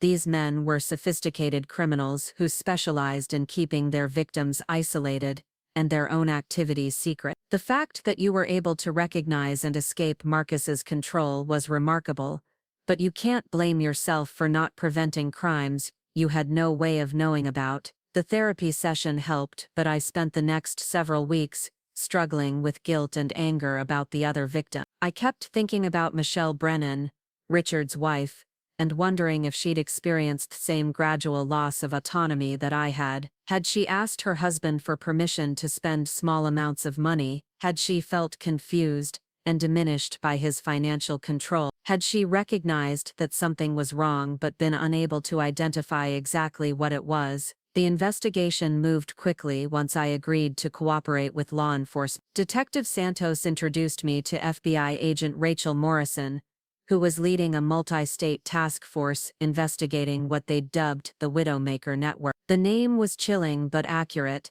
These men specialized in creating widows out of their victims, while making themselves wealthy in the process. "Rebecca, your case is unique because you're the only known survivor who can testify about the complete progression of their methods," Agent Morrison explained. "Most of their victims didn't live long enough to understand what was being done to them, and the few family members who suspected something was wrong didn't have access to the kind of evidence you were able to gather. The task force had identified 12 men across 7 states who appeared to be using identical methods to murder their wives and steal their assets. The similarities were too precise to be coincidental. These men were clearly sharing information and possibly coordinating their activity. Agent Morrison showed me files on each of the suspected network members, and the pattern was disturbingly consistent. All were middle-aged professional men who appeared successful and stable. All had married women who were financially independent and had significant assets. All had used gradual financial control, forged documents, and manufactured evidence of mental incapacity before their wives died under suspicious circumstances. The sophistication of their methods suggests they've been refining these techniques for years, Agent Morrison continued. They know exactly how to manipulate the legal and medical systems to make their crimes appear legitimate. Without your documentation of Marcus's activities, we never would have been able to recognize the pattern. Being part of the federal investigation was both empowering and traumatizing. I felt proud that my survival and evidence gathering might help bring justice for the other victims, but I also had to relive my own experiences with Marcus's manipulation and control in excruciating detail. The FBI needed me to walk them through every aspect of Marcus's financial abuse, from the initial restrictions on my spending to the forged power of attorney document. I had to explain how the control had escalated so gradually that I hadn't recognized it as criminal behavior until it was almost too late. The key to their success, I told the task force during one of our briefings, is that they make each restriction seem reasonable in isolation. Asking your spouse to check with you before making large purchases sounds responsible. Consolidating finances to save money sounds smart. Taking over bill paying to reduce your partner's stress sounds caring. It's only when you look at the overall pattern that you can see it's really about control and theft. My testimony was crucial in helping the investigators understand how these men were able to maintain their facades as loving, protective husbands, while systematically robbing and murdering their wives. The financial abuse wasn't just a precursor to theft.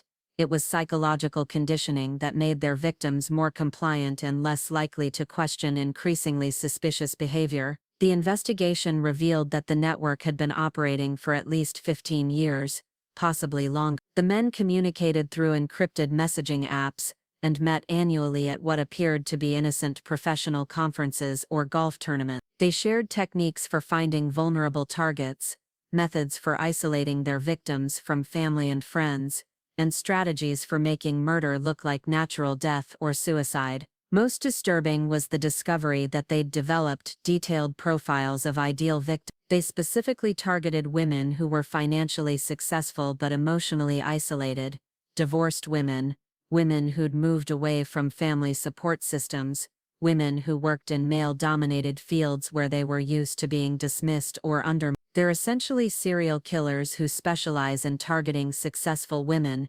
Agent Morrison explained, but instead of killing for psychological gratification, they're killing for financial gain. They've turned domestic violence into a business model. The federal investigation took 2 years to complete, during which I had to testify before multiple grand juries and provide detailed evidence about Marcus's crime. The process was exhausting and often re-traumatizing, but it was also validating to see law enforcement taking financial abuse seriously as a form of violent crime. The breakthrough in the case came when investigators found the encrypted communication network the men had been using to coordinate their activities. The messages revealed not just their methods, but their attitudes toward their victims. They referred to the women they murdered as projects, and discussed their deaths with the casual tone of business partners dividing profits. Reading those messages was one of the most horrifying experiences of my life. Marcus and his associates had discussed my progress through their system,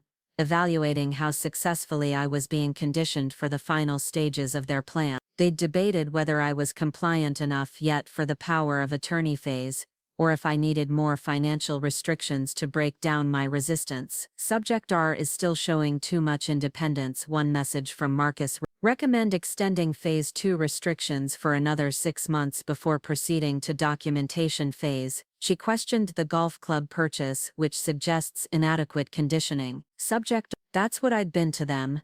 not a person, not a wife, but a research subject in their systematic study of how to break down women's autonomy and steal their lives. They'd discussed my psychological responses to their manipulation, like scientists observing lab rats in a maze. The messages also revealed that they'd been planning to expand their network by recruiting new members and developing more sophisticated techniques. They'd been researching new drugs that could simulate dementia symptoms, exploring legal loopholes that would make power of attorney theft easier, and identifying potential victims through social media and professional networking sites. Most chilling was the discovery that they'd been documenting their methods in a detailed manual they called the Handbook. This document contained step-by-step instructions for every aspect of their crimes, from initial target selection through final asset liquidation after their victim's death. The handbook was over 200 pages long and read like a business plan for systematic murder. It included psychological profiles of ideal victims,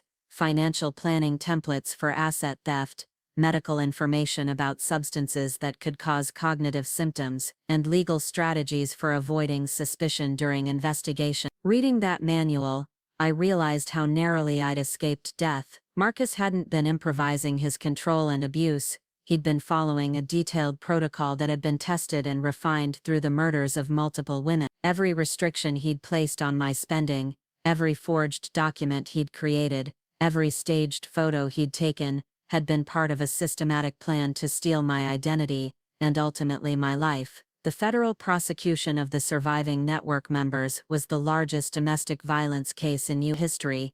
11 men were ultimately charged with conspiracy to commit murder, identity theft, financial fraud and racketeering. The evidence against them was overwhelming, thanks in large part to their own encrypted communications and the detailed records they'd kept of their crime. I testified at 7 different trials over the course of 3 years. Each time I had to relive my experiences with Marcus's control and abuse, but I also got to see justice being served for women who hadn't been as fortunate as I was. The prosecutions brought closure not just for me, but for the families of victims who'd never understood what had really happened to their daughters, sisters and mothers. The trials revealed details about the other victims that made their murders even more heartbreaking. These had been accomplished, intelligent women who'd worked hard to build successful lives, doctors, lawyers, business owners, artists, women who'd achieved financial independence only to have it used against them by predators who saw their success as an opportunity for theft. Michelle Brennan,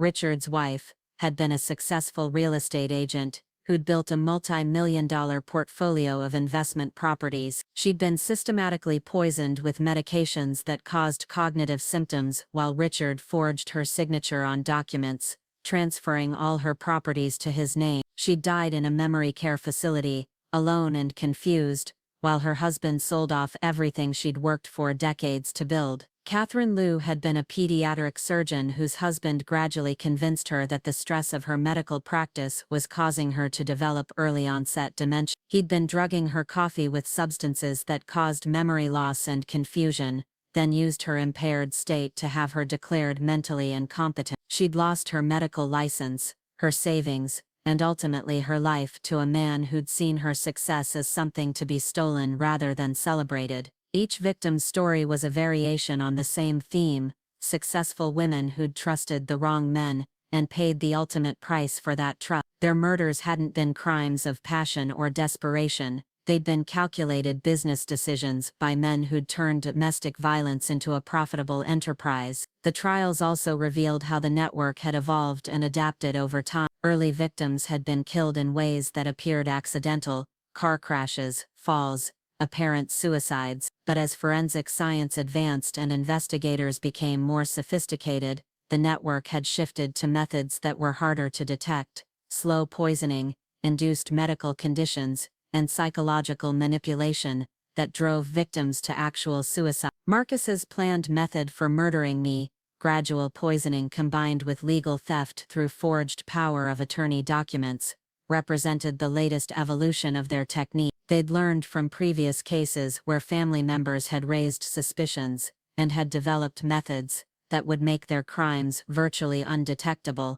The prosecution team estimated that the network had stolen over $50 million from their victims over the course of 15 years. But the financial theft was just one aspect of their crimes. They'd also stolen these women's autonomy, dignity, and ultimately their lives. They'd turned love and marriage into weapons for systematic murder. During my final testimony, the prosecutor asked me to explain to the jury what it felt like to discover that someone I'd loved and trusted had been planning to murder me for my money. It's not just the betrayal of trust, I said, looking directly at the defendant. It's the realization that everything you thought you knew about your life was a lie. Every loving gesture, every moment of apparent intimacy, every shared dream for the future.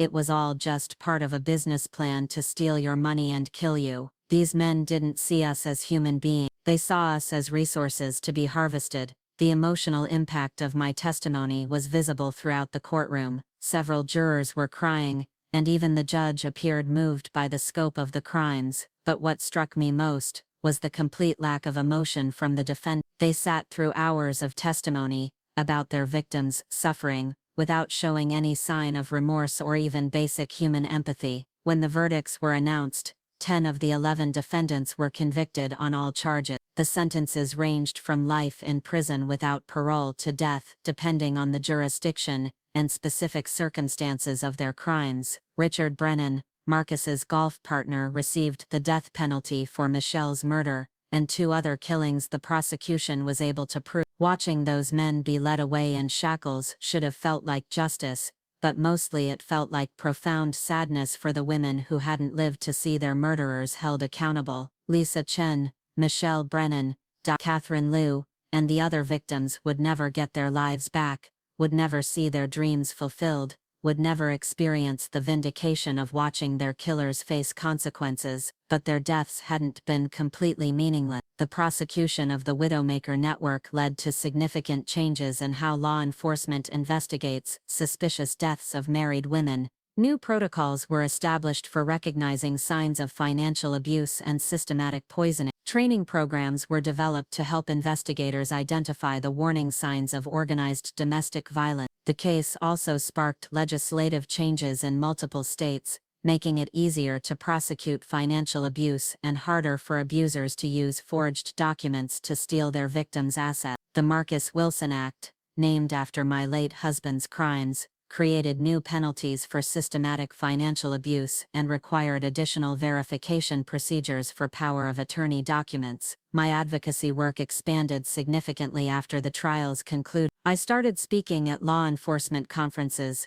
training sessions for medical professionals, and educational events for women's organizations. The goal was to help people recognize the warning signs of systematic financial abuse before it escalated to murder. The most important thing to understand, I would tell audiences, is that financial abuse is not about money, it's about power and control, and it can escalate to lethal violence faster than most people realize. The women in the Widowmaker network weren't killed because they were weak or naive. They were killed because they were successful and independent, and that made them valuable targets. The speaking engagements were emotionally difficult but deeply meaningful. I regularly heard from women who'd recognized dangerous patterns in their own relationships after hearing my story. Some left abusive marriages. Others sought help from law enforcement. A few contacted me directly to report suspicious behavior from partners who seemed to be following the network's playbook. One of the most impactful speaking events was at a medical conference where I addressed doctors about recognizing signs of systematic poisoning in patients who presented with sudden cognitive decline. The medical community had been largely unaware that domestic abusers were using prescription medications to simulate dementia symptoms, and several doctors told me afterward that my presentation had opened their eyes to possibilities they'd never considered. We're trained to look for medical causes of cognitive symptoms, one neurologist told me. It never occurred to me that a patient's husband might be deliberately causing those symptoms to facilitate financial theft. Your presentation will change how I evaluate these cases going forward. The impact of my advocacy work extended beyond just education and awareness. The documentation and evidence gathering techniques I'd developed during my own escape from Marcus's control became a model for law enforcement agencies investigating financial abuse cases. My methods for recording conversations, organizing financial evidence, and building a comprehensive case against an abuser were adapted into training materials used by police departments across the country. I also worked with domestic violence organizations to develop safety planning resources specifically for women experiencing financial abuse. Traditional safety planning focused on physical violence, but women facing financial abuse needed different strategies for protecting their assets and documentation while planning their escape. The work was rewarding, but also emotionally exhausting. Every woman's story reminded me of my own experience with Marcus's control and manipulation. Every case of financial abuse I helped investigate brought back memories of the fear and confusion I'd felt when I first realized that my husband was systematically stealing my autonomy. But the advocacy work also provided a sense of purpose and meaning that I'd never found in my previous career. The graphic design business that had once defined my professional identity felt trivial compared to work that was literally saving women's lives. Every woman I helped recognize and escape financial abuse was a potential murder victim whose life had been preserved. The personal healing that came from the advocacy work was unexpected, but profound. For years after Marcus's death, I'd struggled with guilt about not recognizing his manipulation sooner, anger about the time and money I'd lost to his control, and fear that I'd never be able to trust another person completely. The advocacy work helped me process those emotions by channeling them into something constructive. Helping other women understand that financial abuse was sophisticated and gradual helped me forgive myself for not recognizing it immediately in my own marriage. Seeing how many intelligent, successful women had been similarly deceived helped me understand that I hadn't been uniquely naive or trusting. Working with law enforcement to prosecute financial abusers helped me feel like I was fighting back against the system that had nearly killed me. The advocacy work also connected me with a community of survivors who understood what I'd experienced in ways that other people couldn't. The support group I joined after Marcus's death evolved into a network of women who'd escaped various forms of domestic violence and were committed to helping other survivors. These relationships were different from any friendships I'd had before. They were built on shared experiences of trauma and survival, but also on mutual understanding of the strength it takes to rebuild your life after someone tries to destroy it. We didn't just support each other through difficult times, we celebrated each other's victories and accomplishments with an intensity that reflected our understanding of how hard-won those victories were. Through this community, I learned that survival wasn't just about escaping danger. It was about reclaiming your identity, rebuilding your confidence, and using your experience to help others. The woman I'd become through surviving Marcus's abuse was stronger, more independent, and more purposeful than the woman I'd been before I met him. That realization didn't minimize the trauma of what I'd experienced or suggest that the abuse had been worthwhile. Marcus's crimes had caused immeasurable damage to me and the other women he'd targeted, but my survival and recovery had proven that it was possible to emerge from even the most systematic abuse with not just your life intact, but with a renewed sense of purpose and strength. The $5 Marcus had denied me for a work font had ultimately led to exposing a murder network, saving multiple women's lives, and creating an advocacy career that was more meaningful than anything I'd done before. His attempts to control and diminish me had backfired so completely that they'd actually made me more powerful and influential than I'd ever been. Sometimes the people who try to destroy us end up inadvertently creating the very strength and determination they were trying to eliminate. Marcus had wanted a compliant, dependent victim who would quietly submit to his control. Instead, his abuse had created an advocate who was dedicated to exposing and stopping predators like him. The man who wouldn't let me spend $5 had ended up costing himself everything: his freedom, his reputation, his life, and ultimately his victim's silence. The woman he'd tried to erase had become a voice that was protecting other women from experiencing what she'd survived, and that felt like the most complete and satisfying justice possible. 10 years have passed since that Tuesday when Marcus smiled as he denied me $5 for a font I needed for work, A decade since I stood in our kitchen feeling like a child begging for allowance money. As I write this, I'm sitting in my home office in a house I own outright, looking at bank statements that show a seven-figure net worth built entirely through my own work and investment. The woman who once asked permission to spend $5 now manages a nonprofit organization with an annual budget of $12 million dedicated to combating financial abuse. The journey from victim to survivor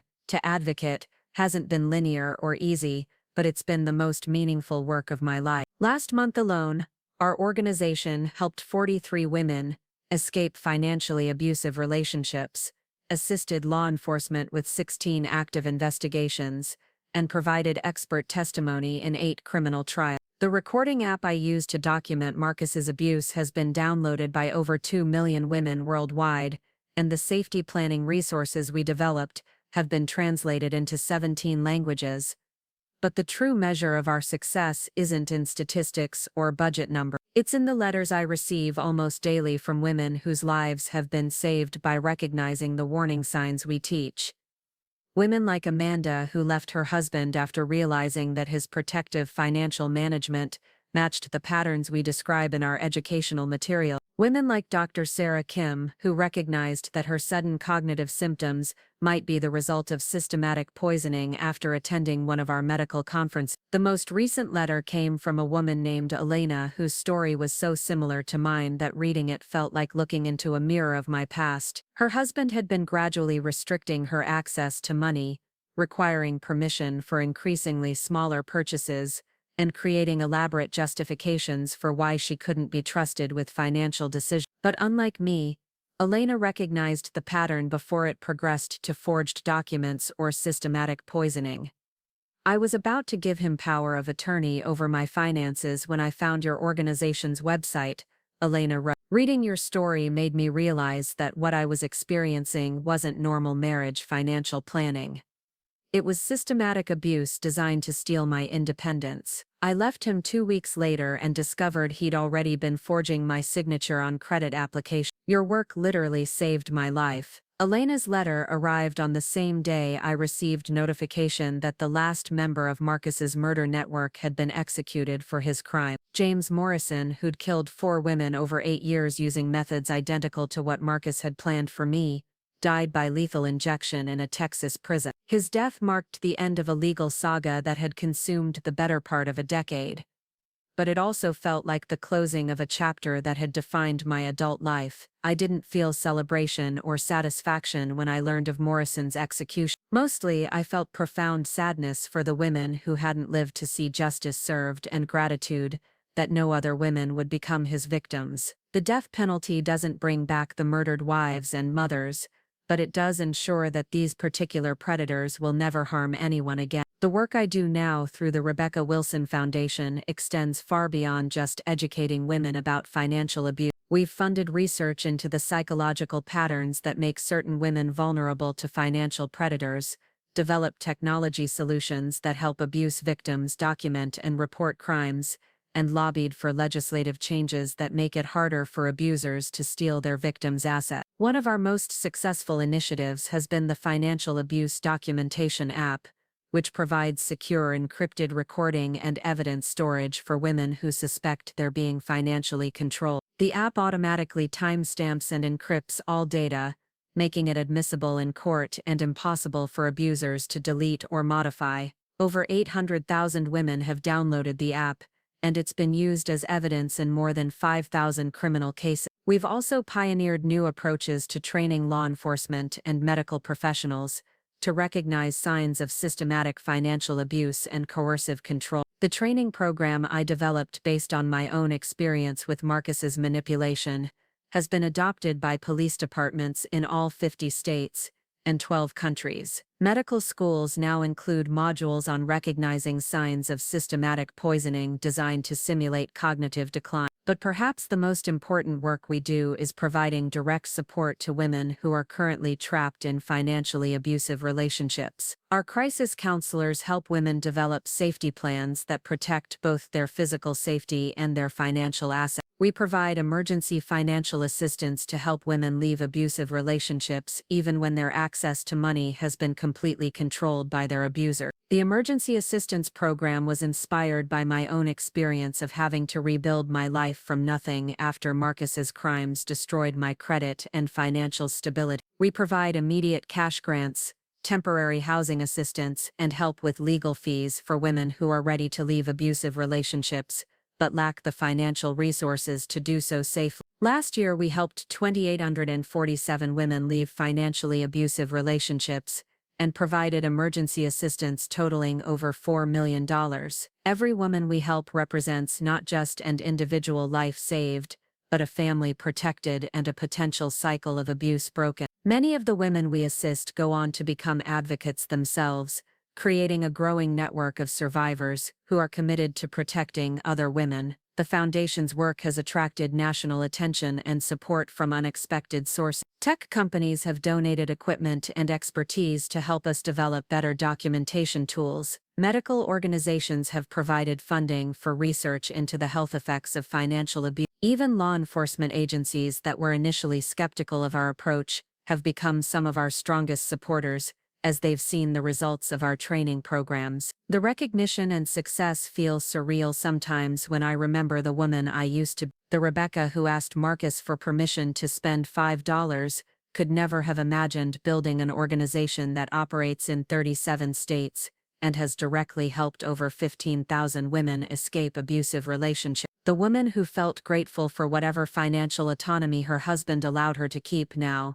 controls a budget larger than many small towns. But the most profound change isn't in my professional achievements or financial independence, it's in my understanding of my own strength and capability. Marcus spent years convincing me that I was irresponsible with money, impulsive in my decisions, and incapable of managing complex situations without his guidance. The work I do now proves every day that his assessment of my capabilities was not just wrong, but deliberately designed to undermine my confidence and independence. The Foundation's success has also brought unexpected personal reward. Through my advocacy work, I've met some of the most remarkable women I've ever known, survivors who've transformed their trauma into powerful forces for change, professionals who've dedicated their careers to protecting vulnerable people, activists who refuse to accept that domestic violence is an inevitable part of some women's lives. These relationships have taught me that survival isn't just about escaping danger or rebuilding what was lost, it's about discovering strengths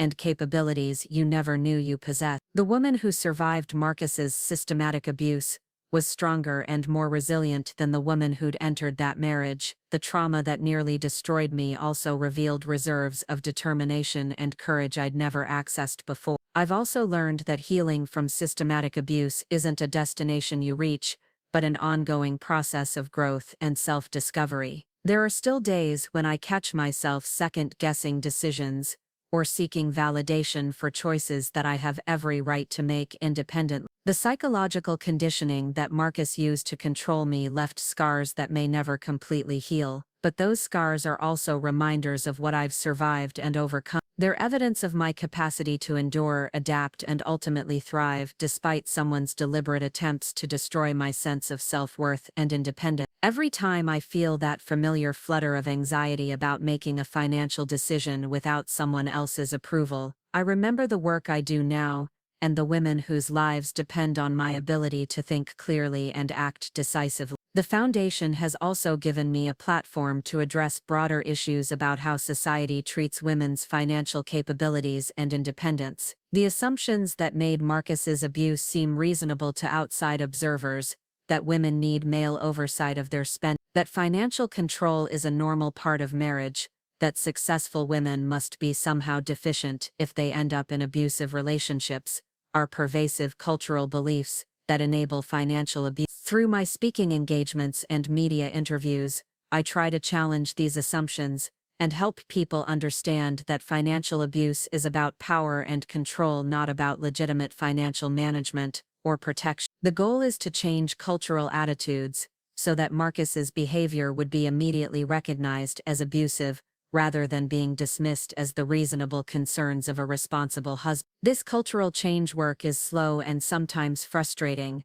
but it's essential for preventing future victims. As long as society believes that financial control is a normal part of marriage, predators like Marcus will be able to hide their abuse behind facades of responsible financial management. As long as people assume that intelligent women can't be systematically deceived, victims will face skepticism and blame when they try to seek help. The 10th anniversary of Marcus's death passed without much fanfare or emotion. I marked the date quietly by reviewing the Foundation's annual report and reflecting on how completely my life had changed since that terrifying period of discovery and escape. The woman who'd been planning her own murder was now protecting other women from similar fate. The victim had become an advocate whose work was making a measurable difference in the world, but I also spent time that day thinking about Lisa Chen, Michelle Brennan, Dr. Catherine Liu, and the other women who didn't survive their encounters with the murder network. Their deaths weren't just personal tragedies,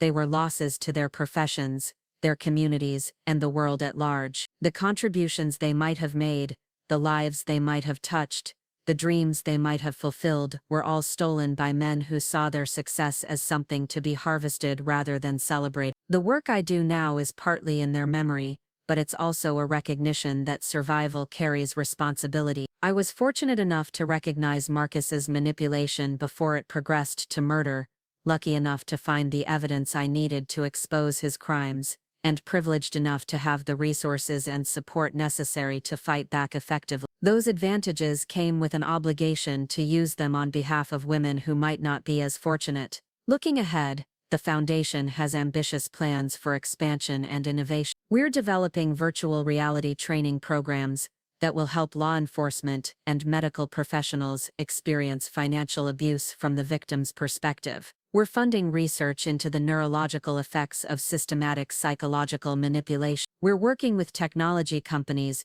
to develop new tools for detecting and preventing financial fraud in domestic relationships. But the most important work remains the direct service we provide to individual women who are currently trapped in abusive relationships. Every crisis call we answer, every safety plan we help develop, every woman we help escape represents a life preserved and a family protected. This individual focus keeps the larger mission grounded in human reality rather than abstract statistics. The $5 that Marcus denied me for a work font ultimately cost him everything, and gave me a purpose I never could have imagined. His attempt to control and diminish me created the very strength and determination he was trying to eliminate. The woman he tried to erase became a voice that continues to protect other women long after his crimes have been exposed and punished. Sometimes I wonder what would have happened if I'd simply accepted his denial that day, if I'd found a different font or convinced a client to change their requirements. Would I have gradually accepted greater restrictions until I was completely under his control? Would I have become another victim whose death was disguised as natural decline or accident? Would other women have died because the murder network was never exposed? But those questions miss the point.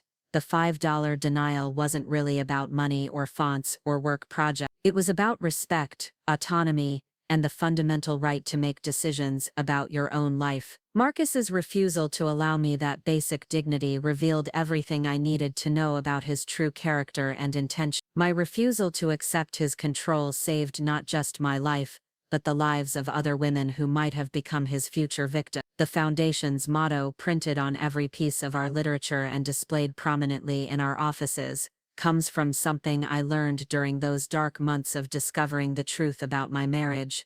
Your voice matters, your autonomy matters, your life matters. These simple statements represent everything that Marcus and his associates tried to steal from their victims, and everything that we work to preserve and protect. Every woman who calls our crisis line, every survivor who finds the courage to leave an abusive relationship, every professional who learns to recognize signs of financial abuse, represents a victory against the forces that tried to silence us. The work continues because there are always more women who need protection, more predators who need to be stopped, more systems that need to be changed. But tonight, as I finish writing this account of my journey from victim to survivor to advocate, I'm filled with gratitude for the path that brought me here. Not gratitude for the trauma or abuse, those were genuine horrors that no one should have to endure, but gratitude for the strength I discovered, the purpose I found, and the opportunity I've had to turn my survival into protection for others. The woman who was denied $5 for a font became someone who helps other women reclaim their voices,